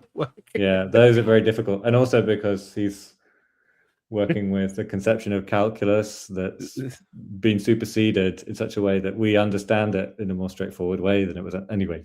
But yeah, it's deep into it. And I mean, if you look at the notebooks on ancient Greek philosophy, there his scope is much wider, and he's interested in Epicureans and Stoics and skeptics. And then he sort of, as happens with PhDs, he had to narrow it to this project, which was specifically about atomism. So the question is, Epicurus, so Epicurus came after Aristotle, was his atomism in any significant way different from that of Democritus, who was a contemporary of Socrates? And Marx goes against the scholarly consensus, and he does this by reading all of the original texts in Greek and Latin. That's an extraordinary piece of scholarship. And he says, no, Epicurus is this important advance on Democritus, because in some sense, and it's difficult to know how to interpret this claim exactly, but in Epicurus, it's seen how the atoms are somehow self-conscious, at least potentially, or something like this. And so, I mean, your question is interesting to me because I did think in working on this that there's something going on when Marx, towards the end of the dissertation, he talks about Epicurus thinking of the celestial bodies as themselves, these great atoms that are related to each other in a sort of community, where their being the atoms that they are has something to do with their interdependence on each other. I did think that this might have something to do with the way he thinks about communism, and that the way that he thinks of communism as involving something like social individuals, right? Because Marx is very keen on the idea of what individuality is exactly in the human case, and individuality is something to be had through a certain kind of interdependence with others. So I think that there might be a line there. But the one thing that I took from the doctoral dissertation was really this idea that we're to think of the relationship between thought and reality in a particular way, which comes out of his reading of Epicurus, where even to speak of it as a relationship is slightly misleading. So we're to think of thought as being the sort of thing that's directed at reality, without us being able to think of reality as something that's somehow outside thought, like the thing that thought sort of reaches towards. And that, I think, puts him on the path of thinking that thought is something like the form of human life, in a way that picks up from his reading of Aristotle. So Aristotle was someone that he read really closely. We know that because he translated from Greek to German a large part of Aristotle's De Anima, the treatise on the soul. And he was particularly interested in the passages where this sort of thing happens, where Aristotle's talking about the idea that we're a certain kind of living being, namely a thinking living being. So I took it that, and this is sort of evident in some of the sort of wider reading that he does on ancient philosophy that's preserved in the notebooks, that he's particularly interested in this question of how thought relates to reality and what that means for the kinds of beings that we are. That I took to be sort of somehow the central concern of this whole field of work. But then he's also focused in on this very narrow question about atomism, which is the kind of official topic of the dissertation, and which he pursues in this very Hegelian way, because he tries to lay out what atomism is by thinking. First, we think of the atom as just this one single thing that's completely independent and is unrelated to anything else. And he says, well, that doesn't yet get you the idea of the atom. And then he tries to sort of build in a whole series of kind of further determinations that the atom must have. So the atom must fall in some way in order to preserve its independence, and then it must swerve, and it must stand in relation to other atoms, and so on. So you get this kind of Hegelian reimagining of what atomism is. It's a very perplexing text. I do recommend people read it, but no one has come up with any sort of definitive reading of it, I think. Yeah, I would agree. I was thinking about this. This is more off of your stuff on the early humanism and naturalism, and maybe to contrast what you're developing with, I don't know, someone like Althusser's. We'll come back to that in a second. When you talk about the holomorphic theories of the unity of matter and form, which I do see as related to Epicureanism, like when you think about what materialism is for Epicurus, there is a formal component that is not mere monism of just undifferentiated stuff. And you see that also in modern physics. That's why modern physicists will sometimes try to claim atomism and Epicureanism, even though it's kind of a stretch, because they're not really operating off of the same baseline assumptions of why these things are the way they are. But and when you talk about the development in particularly in the manuscripts of 1844, to this focus on species being, which I also admit has a lineage in, believe it's from Hess, that's different than the way probably Marx is using it. but there's this shift from the unity of matter and form into like this being becoming category that you talk about in this period, and like we'll say late early Marx to not be confusing at all. What do you make of that? You know, my reading of it being related to Epicurus aside, but what do you make of that? So how it is that he starts to talk about species being and so on. Yeah, and like, what do you think that's answering for him? You know, like right. Yeah. So species being has this link. I mean, it goes all the way back to Hegel through Hess and also Feuerbach, right? And important way. I take it he's still thinking there about the question of fundamentally what it is to be a human being. And he's thinking, well, what sort of being is it? It's the being that knows itself to be itself. And also, as he importantly says, it's the being that makes other things genera for it, right? These universal things. So in other words, we're the being that can think in concepts, that has language. We have this medium through which I can say something and it can be the very thing that you understand me to say, insofar as we grasp the same concept. And thereby we're also free and rational beings. So I think he's trying to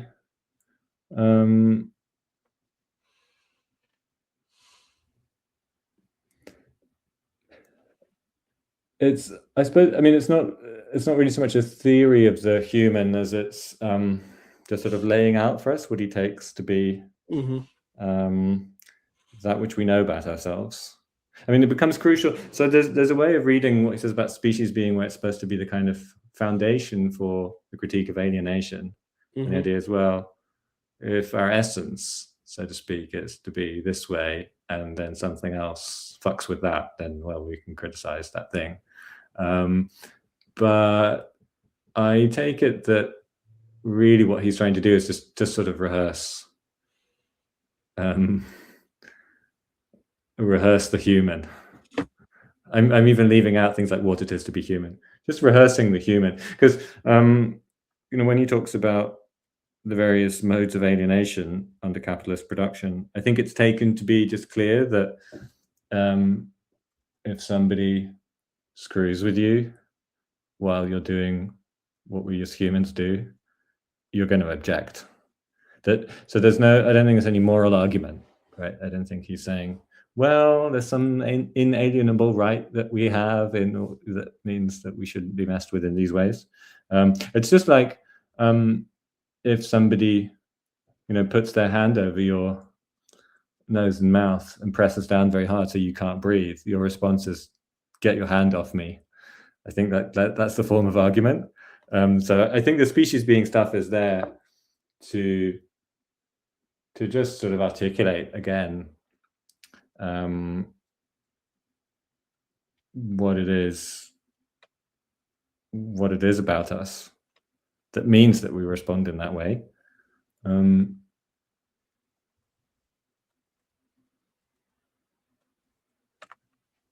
Right, we're the free, rational, self-conscious beings that have this character which other beings don't have, right? So interestingly, he says other living beings have Gattung character. They have Gattungsleben. They live like a Gattung, like a species, like a genus. But we're the only ones that actually are that thing, because how we relate to each other. How do we know we relate to each other like that? Well, I guess try and deny it. Right. What is interesting to me for this, you were mentioning Aristotle, is this actually gets around the kind of problem that you see in both Aristotle and Hegel, that we just kind of like, I mean, at least in Aristotle, there is a kind of reduction in categories, but I need to actually get to my point though. That teleology isn't just assumed now. Species being gives us a way to talk about what it is to be human without just assigning some trait that we think is too generous, unique to humanity, and then saying our teleology relates to that. Whereas species being gives a way to talk about it that is in a way socially emergent, because like the idea, for example, of knowing what it is to be a human outside of interactions with other humans for Marx is just like almost a dumb question. But for example, when I talk about like species being and Marx versus human nature, like in some way species being is a theory of human nature, but in another way, you know, Marx situates it so completely in interactions and historical context that we can't know any essential trait other than this thing of interacting with each other in this way that proves our being, that we could say is always there and always human. So we don't say like, oh, it's rationality, or oh, it's selfishness, or whatever. Like, it seems that Marx gets us out of that problem entirely, you know, and that's the problem that plagues analytics too. They're also trying to get out of that problem to tie it back together. But no, I think the way you put it is great, because it also shows how in the German ideology, Marx and Engels at the beginning of the German ideology as we know it, find a way to put all of this, you know, much more elegantly, I think, than what was going on in the manuscripts, which is that there they begin by talking about real living human individuals as their starting points. So you don't even get the impression of any sort of heavy baggage about, you know, the nature of the human. He says, let's begin from real living human individuals, and then very quickly they talk about these real human individuals making their own history, making the world that they live in, as if that's very you know, easy to not even access. We're there to just be there and to begin from there. I guess that does lead me to, you know, this shift that you talk about with the critique of self-sufficient philosophy, that we really start to see. And I guess even later, early Marx, man, I'm sorry, guys, that I came up with this dumb peer relation system. But in the Holy Family and German ideology, where, you know, self-sufficient philosophy, since it thinks it can exist outside of social reality, also is given to just replicating social reality, and like, you know, as an ideology, basically by exempting it. So like, by removing that context, you're actually creating a way in which that context can double assert itself as just like a naturalized truth, right? That's a problem for self-sufficient philosophy over and over again, and you point that out pretty strongly. You know, historical materialism, and I know Engels named it, not Marx, whatever. At least it's actually from one of them, unlike the other materialism, which comes later. The historical materialism for you is not really a replacement for philosophy as like a pure science in the same way, or in the same way, although science is definitely a part of this. I mean, the scientific socialism project is definitely a strong part of this, but there's also a way in which you say that Marx is trying to overcome this self-sufficiency, aka this abstracting away from the reality of our interactions in real world. How big of a deal do you think that is? I mean, it seems like a crucial step, and it's a step that I think, to maybe expand the question a little bit, parallels what the analytics are trying to do, but, you know, kind of actually succeeds at doing it. But yeah, go ahead. I mean, what do you there's think something. I mean, there's something sort of Wittgenstein adjacent. I have thought and continue to think about the way I understand historical materialism, because it's kind of like, well, let's begin in medias res, kind of, here we are in the world. We have some understanding of, to use that horrible phrase again, how we go on, that we're to work with, rather than try and sort of step out of it somehow per absurdum, to have this vantage point on ourselves that's from outside our life. So there's that, but the analogy in a sense doesn't go that much further, because the Wittgensteinian thing's very sort of deflationary, right? It's let's not theorize, let's not get involved with the traditional business of philosophy. Let's the philosopher, there's this remarkable statement that Wittgenstein makes somewhere. He says the philosophy is not the citizen of any community of ideas. The philosopher just sort of surveys other people. The philosopher really stands apart. And I take the idea of actualization of philosophy to be in a sense the opposite of that. Because to actualize philosophy, which is to do something that we were in some sense always doing, because it's not like, well, there was when we weren't actualizing it and now there's when we are, because actualization isn't that kind of concept, right? Actualization is making something into what it is, like bringing it to its actuality. What does it come to? Well, it comes to the exercise of human thought, really.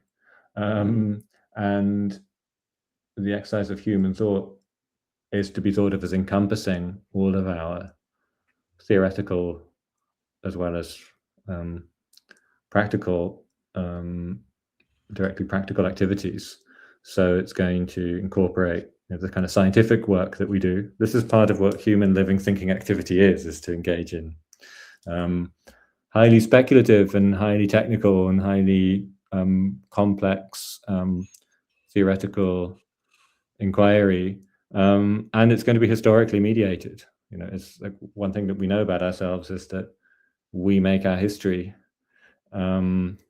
So we must be, constantly situating ourselves and investigating that history and coming to an understanding of ourselves as historically produced and as producing history. So in that sense, there's a great deal to do.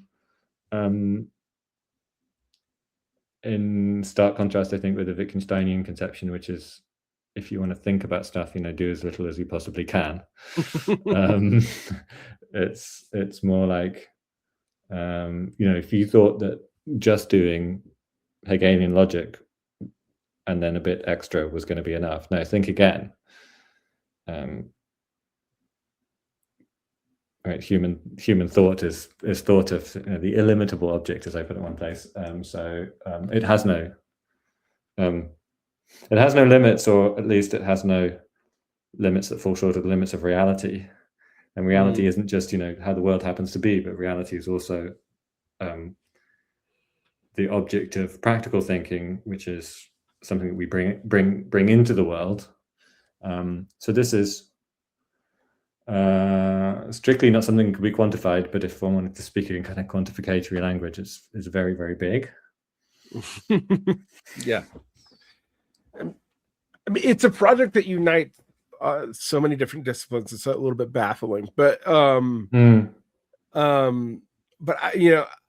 you made this clear for me in your discussion of capital as a work of actualized philosophy and a critique of the actual world that we currently exist in, which is several chapters in your book. But not that capital is just a philosophical work, but that by dialectically going through and in disuse of Hegelian dialectics, and we didn't talk about this, but analytic philosophies void of dialectics is interesting, because I point out to people dialectics, even though some Marxists use it lazily as almost a magic word, is a discipline and a way of doing philosophy that you find convergently developing in multiple traditions. You see it in Taoism, you see it in Nagarjuna Dharmic thought, you see it in Socratic and pre-Socratic thought. It's a way of parsing contested categories, and the historicizing it in Hegel is major, because it gives you a way of making it beyond basically an argument. So people understand, most Marxists get that you have to have that understanding of dialectics to get capital, really. But this actualization element of it is not usually part of the way we read Capital as a philosophical work. So I wanted to give you a chance to talk a little bit about that before we talk about ethics and then pivot to the connection between two books. But go ahead.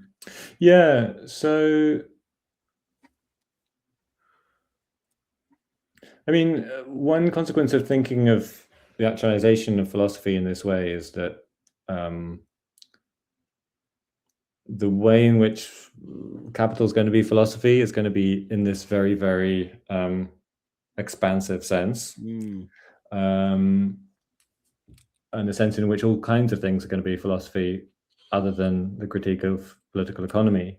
And so, I mean, to people who are used to operating with the sort of traditional category of philosophy, I think it's sort of a bit confounding to say that Capital is a work of philosophy, because it isn't, in the sense it's not a work of philosophical doctrines. Right? It's precisely not saying, well, here's a philosophical doctrine, the labor theory of value or something, and then, well, from that it follows such and such. That's very much not what he's doing. And what he's doing is, putting into action a certain kind of thinking, which is dialectical in its nature, and that's directed at a crucial part of current reality in 19th century Europe, the thing that Marx takes as most urgent to think about, which is capital and its impending self-destruction. So, I mean, the answer to the question, how can this possibly be philosophy if it doesn't look like philosophy, is, well, there are many, many forms of rational inquiry that might be pursued in an actualized form, right? In the form of the actualization of philosophy, and this is one of them. This is where Marx chose to direct his efforts. One thing about Marx in this period, the later decades of his life, is that he suffered a great deal from economic distress, which meant that he had to write for newspapers to make money, and from various kinds of medical issues that meant that he was often sort of incapable of working. And he had all these other projects. The project of mathematics was one of the ones you mentioned, but projects in ecology and all sorts of things that go beyond the scope of what went into even the projected work Capital. So it's strange in a certain way to think of it as philosophy, but that reflects that there is a strangeness relative to how we think of philosophy in the idea of the actualization of philosophy, because we have this urge to kind of restrict philosophy and make it into this circumscribed thing that will have a relationship to other forms of rational inquiry, where it will sort of sit alongside them. So you'll have your economics, and you'll have your geography, and then you have your philosophy, which is this weird, slightly a prioristic seeming but claiming to be empirical thing that's sort of jostling with these other disciplines. And in a way, I mean, I'd be happy also to just abandon all talk of philosophy and say, don't worry about whether, in what way it's distinctively philosophical. Marx, as a historical materialist, sees that he must do anthropology and geography and political economy and all these things, and it's all of these things at once. And philosophy would be thinking in terms of rational inquiry as the thing that articulates itself into all these different disparate fields with their own particular boundaries. So we could just sort of not worry about philosophy. But a reason to really hold on to the concept of philosophy, I think, is that it would be a mistake to think that the work was anti-philosophical, that it thought it could dispense with philosophy. Because people have argued this about Marx, that his critical remarks about philosophers from the kind of mid-1840s onwards suggest that he just breaks with philosophy. But there's a kind of, to me anyway, incoherent notion. Well, would you just break with what rational inquiry as such, which is how he thinks of philosophy? Well, where are you logic anymore? Yeah, I mean, where are you supposed to stand intellectually? Well, you're standing at this, you have this sort of stance of cynical detachment from the very idea of rational inquiry. That doesn't seem to make much sense. And there's also just lots of evidence as you read Capital that currents from philosophy of the kind that permit actualization, like some of what Aristotle's doing, is sort of this stuff's pulsating through the veins of Capital Volume 1, I think. So that's another reason. I mean, I guess what I try and do overall is to try and show up how the analytic conception of philosophy is this restriction. Right? It thinks of itself as, because it's the most obvious form in the kind of world that you and I, as English-speaking people with an academic background, sort of operate in. We think, well, analytic philosophy seems the obvious thing. It's not at all obvious that, and as your remarks about dialectic being not merely European but all over the place sort of bring out, it's a particular decision to say, no, we can really think of the world as decomposable into bits that we can then stick back together once we've carefully delineated what all the bits are, in this sort of I used the word empiricistic earlier, which analytic philosophers bristle at, because they'll say, I'm not an empiricist, and then I have to say, it doesn't matter that you're not an empiricist, you still think empiricistically. But the other word to use is just anti-dialectical, I think. This sort of we can think of all the things that we need to think of on their own terms, as if they were all passable. Is that a word? Passable from each other. The other side to the methodological individualism. So you and I are these individuals to be made sense of on their own, and then we put the aggregate together in that society. Similarly, the world's made up of these, as Hume would say, matters of fact, or these bits and pieces. Yeah. Well, I mean, it gives me one of the greatest, longest, and in my opinion, dumbest debates in Marxist philosophy is the debates between certain analytical Marxists and certain hardcore sectarian Marxists is there's no morality in Marxism. Because I'm like, when Marx says we don't need ethics, he means philosophical ethics. He means self-sufficient philosophy that's just abstracted from any social case. In some ways, there is, not that Lester McIntyre's answer to this problem is anything like Marx's, but Lester McIntyre's complaint about Enlightenment ethics is something Marx would completely recognize, because the rules to which you try to abstract don't end up working. They just, you can't draw any coherent set of ethical principles from them, and you also don't really deal with contextualization at all, and maybe a little bit in utilitarianism, although we know what Marx thinks about that. He's very clear about it in his notebooks. But you have this problem, and I tell people it's because partly it has to do with the fact that it's not just that just the individual is atomized. It's also the collective is atomized too. This is not put in proper dialogue with itself. It's not just an aggregate that just happens to exist that we can describe, and then individuals who have agency. It's no individual agency is an interplay with other individual agencies, which can come together in various ways. And the aggregates are what we're going to study, and the aggregates drive history, but there are these other forms of collective action that exist in the way we interact. And I take that to be part of what you're getting at with the actualized philosophy. It gives us a way to understand that distinction that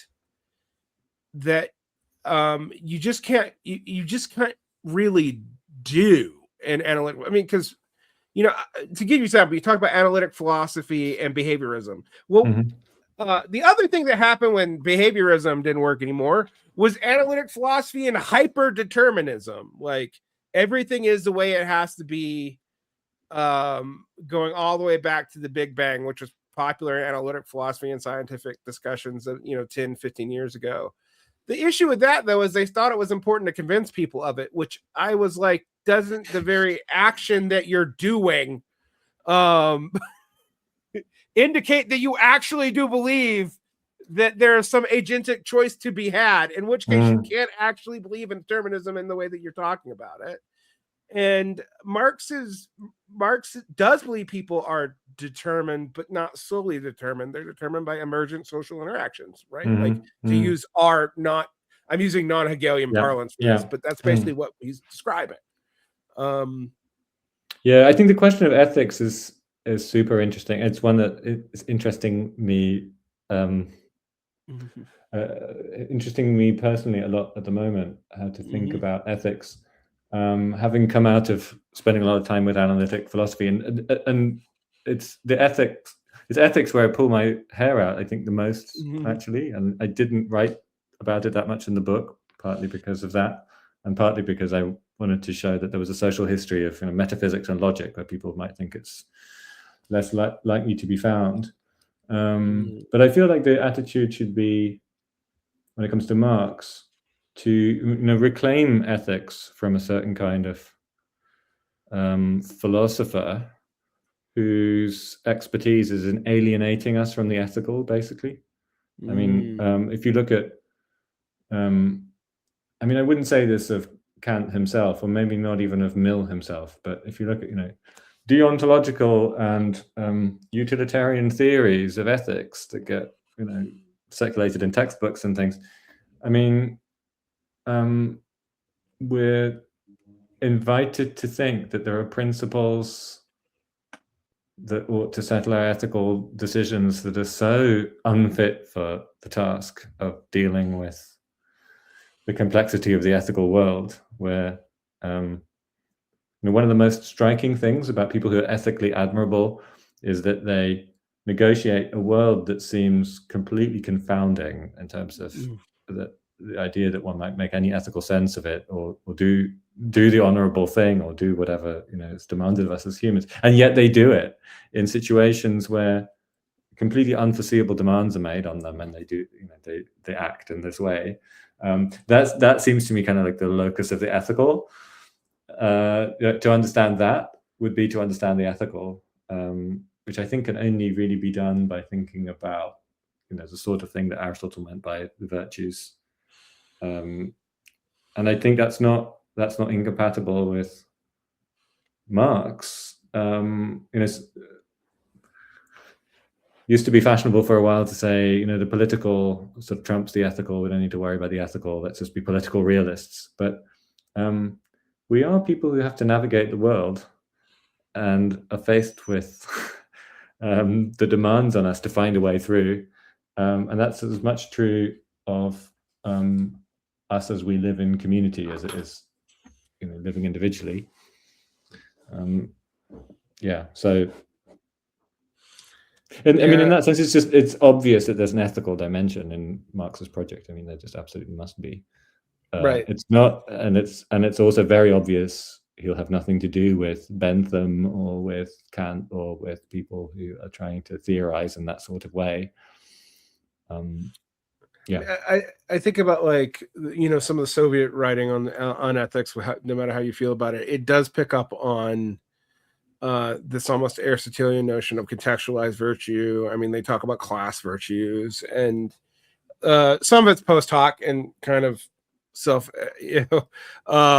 self-exempting in a bad way, but a lot of it does give you an indication. Yeah, that this is not, we're not all the cartoon characterization of Machiavelli here, and as Machiavelli wasn't either, but that's a different question. One of the things I got about your one of the two things I thought about your book is like many scholars, I mean, most famously Althusser, have picked up that there's a shift in Marxist thinking around the German ideology to the writings around capital, and you have Althusser's famous epistemological break, which is,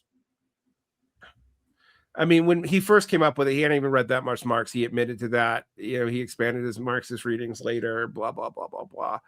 And I've always thought, like, yeah, okay, the epistemological break is obviously too easy. It seems wrong, but there is something happening in the late 1840s and 1850s.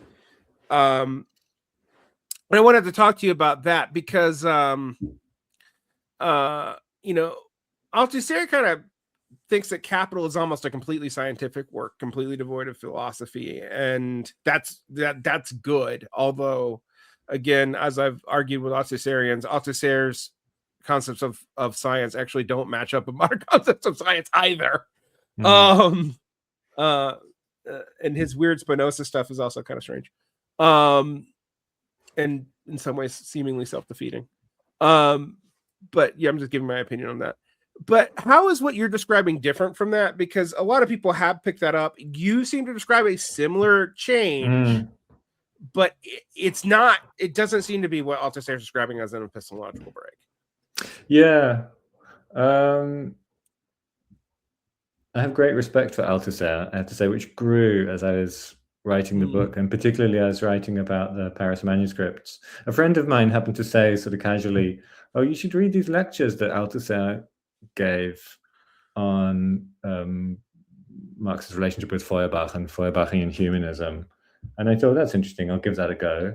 And these lectures, much more accessible than reading Capital. And just the cogency of Althusser's way of making sense of sort of the very quick way in which Marx is shifting his position, really grabbed me. And I think, as I also say in the book somewhere, I think Althusser must be right that there's some kind of profound shift or transformation that happens, and the question is how to understand that. One's sense of the profoundness of this change. And I want to insist that it should be understood in terms of philosophy coming into its own, because I think you can't have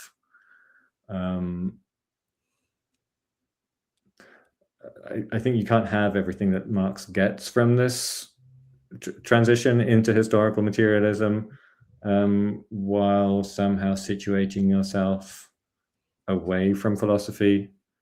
I mean, you could situate yourself away from philosophy and call it science, but then I don't know. There's a question: what's the basis of calling it science if it isn't that it's actualizing philosophy? So I mean, there's a potential. Althusser has to go to Spinoza, right? But go ahead. You go. Not to interrupt you, but yeah, that's because he doesn't like Hegel, I guess. Right. So actually, that's helpful, because maybe one reason why I persist differentiating myself from Althusser on this point is that the way I understand the argument of Capital Volume 1, I didn't try to talk about the other volumes, mainly because it's, because Volume 1 is this very finished text, and very kind of presented in this incredibly polished way. I mean, it's obvious it's polished, but it's so consummately done, I think. I mean, one thing about spending time with Marx's texts is just being more and more impressed by just how towering an intellect he is, and just how much material he assimilates and then presents it in this incredibly carefully worked out way. The way I understand the argument is that it's a dialectical argument in the sense of what Marx takes dialectic to be, where dialectic is no longer trying to be self-sufficient. And so I was sort of building here on the work of certain Italian scholars from the 70s, especially Carlo Natali, who stopped working on Marx and then became one of the most prominent Aristotle scholars in Italy, who I thought was absolutely on the right, was on the money on this, where Natali in particular tries to show very carefully how Marx doesn't have a sort of a preset dialectic. And by preset, I don't mean just the kind of the obviously wrong idea about Hegel, which is, Hegel just does the logic, and it's just a sort of schema, and then he applies it. But by preset, I mean that the relationship between different logical categories could be understood on its own terms. So, for example, Hegel has a story in his logic about the relationship between negation, opposition, and contradiction, which is laid out in logical terms. And that relationship is, although it's dialectical, it's in some sense always the same. I mean, that's just, you have to understand what's said in that part of the logic in this contextual way in light of the whole, but that's the story according to Hegel. Whereas I think what Marx is trying to do, as I was convinced by the Italians, was to show in each concrete case how an opposition, for example, and he often argues this way, how an opposition develops into a contradiction. And that depends on what opposition it is. And it depends on grasping the opposition as that particular opposition and then seeing. So it might be a question about the tension between hyper-specialization that you get, the hyper-specialization of the worker when you get large machinery. And so each worker has to become the sort of appendage of merely one part of the machine, so to speak, right? And the tension between that and the need to have a workforce that's kind of constantly circulating so that you always have a reserve army of workers. So you have these sort of specialized workers, but who are being thrown around the labor force. And Marx tries to show how at a certain point, historically and in terms of the economic reality of this, that opposition becomes a sort of intolerable contradiction, to the point that you'll get something like a revolutionary movement emerging from this experience that the working class has. And that, I think, can only... So I think the sort of the basic structure of the argument can only be understood as enacting this kind of dialectic. And that is not Hegel's dialectic, but I guess it's sufficiently Hegelian that I'm comfortable to that extent still thinking of Marx as a dialectical thinker in a Hegelian line and not going to the Spinoza, not going down the Spinoza route. Yeah. But I think one could almost, it's impossible to have too much respect for Althusser as a reader of Marx. Well, I was about to say, one of the things that I will tell you about my journey with Althusser is I started off hating him, and then the more I read, the more I was like, I think I was given Lenin and philosophy first, and I was like, bullshit.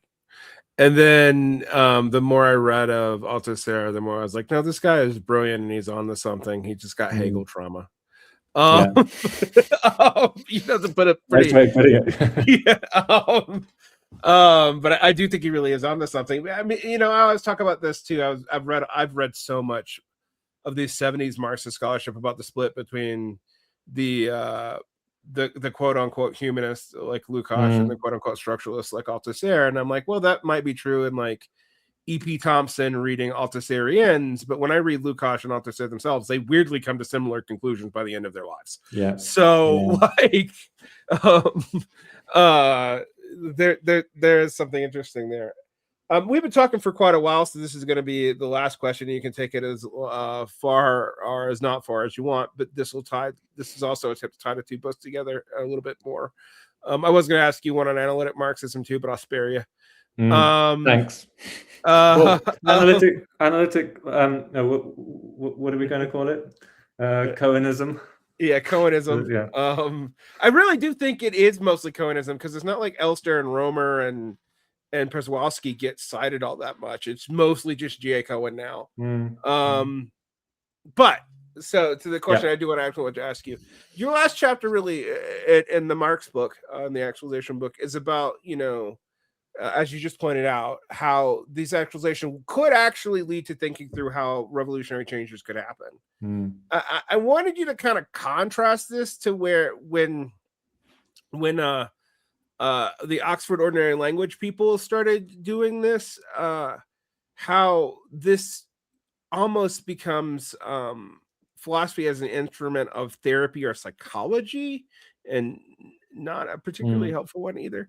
But so Well, it's a therapy that Mhm. doesn't actually perform any therapeutic action, right? I Right. mean, Yeah, doesn't certainly in therapy Wittgenstein. I doesn't do mean, anything. Wittgenstein, John McDowell is absolutely right to use the word exorcism when he talks Mm. about Wittgenstein, because that's Wittgenstein's way of looking at it, right? You identify the demons and then you expel them, and then the patient's cured. But of course, no therapy works like that. Mhm. Right, therapy requires the patient to address in some way, or it depends on the modality of the therapy, right? But they have to, in some way, look at themselves or experience something. It's not just something that happens to you. But yeah, sorry, I interrupted you. No, I think that's actually a very good point. It just it seems like the philosophy as therapy or philosophy as psychology is about the best we've got out of analytic philosophy as far as like pure analytic philosophy goes, where it's not like glomming onto something else.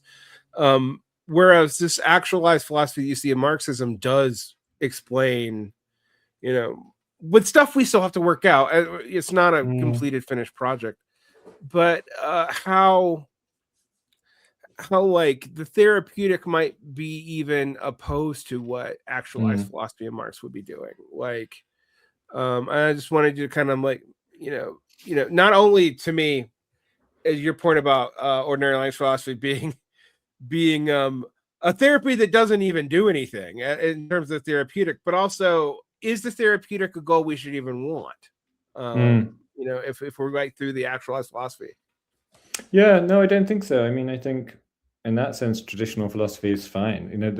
There's always this kind of, well, first we have to convince people that they suffer from the need to do metaphysics, and then we'll relieve them of this. And to some extent, human thought involves thinking about things like the difference between appearance and reality. Fine, just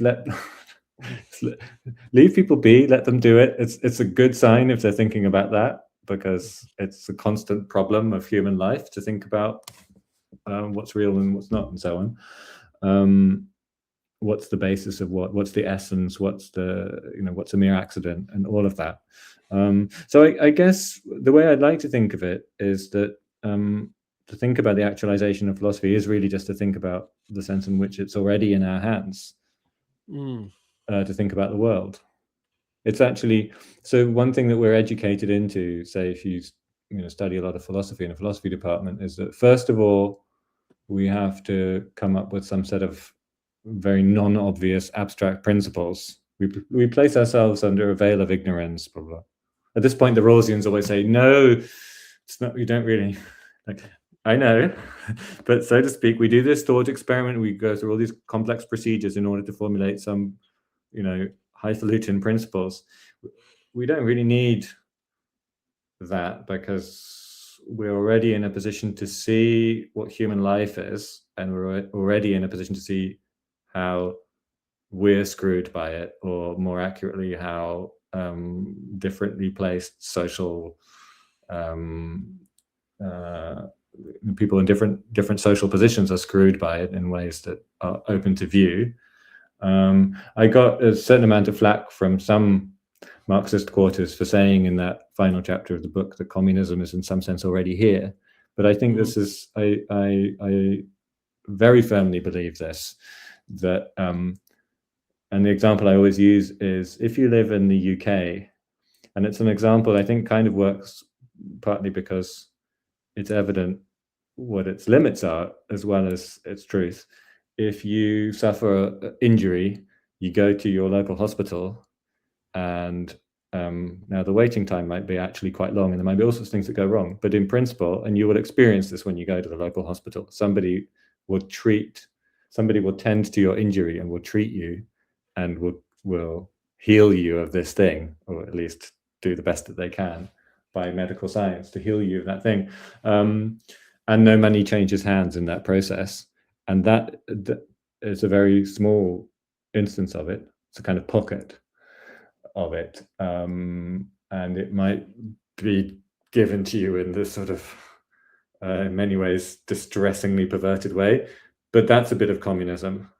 And I think that we all know this, that human life is lived for and through each other, in the taking account of and ministering to each other's needs and producing beautiful and exciting and wonderful things to have in our world, that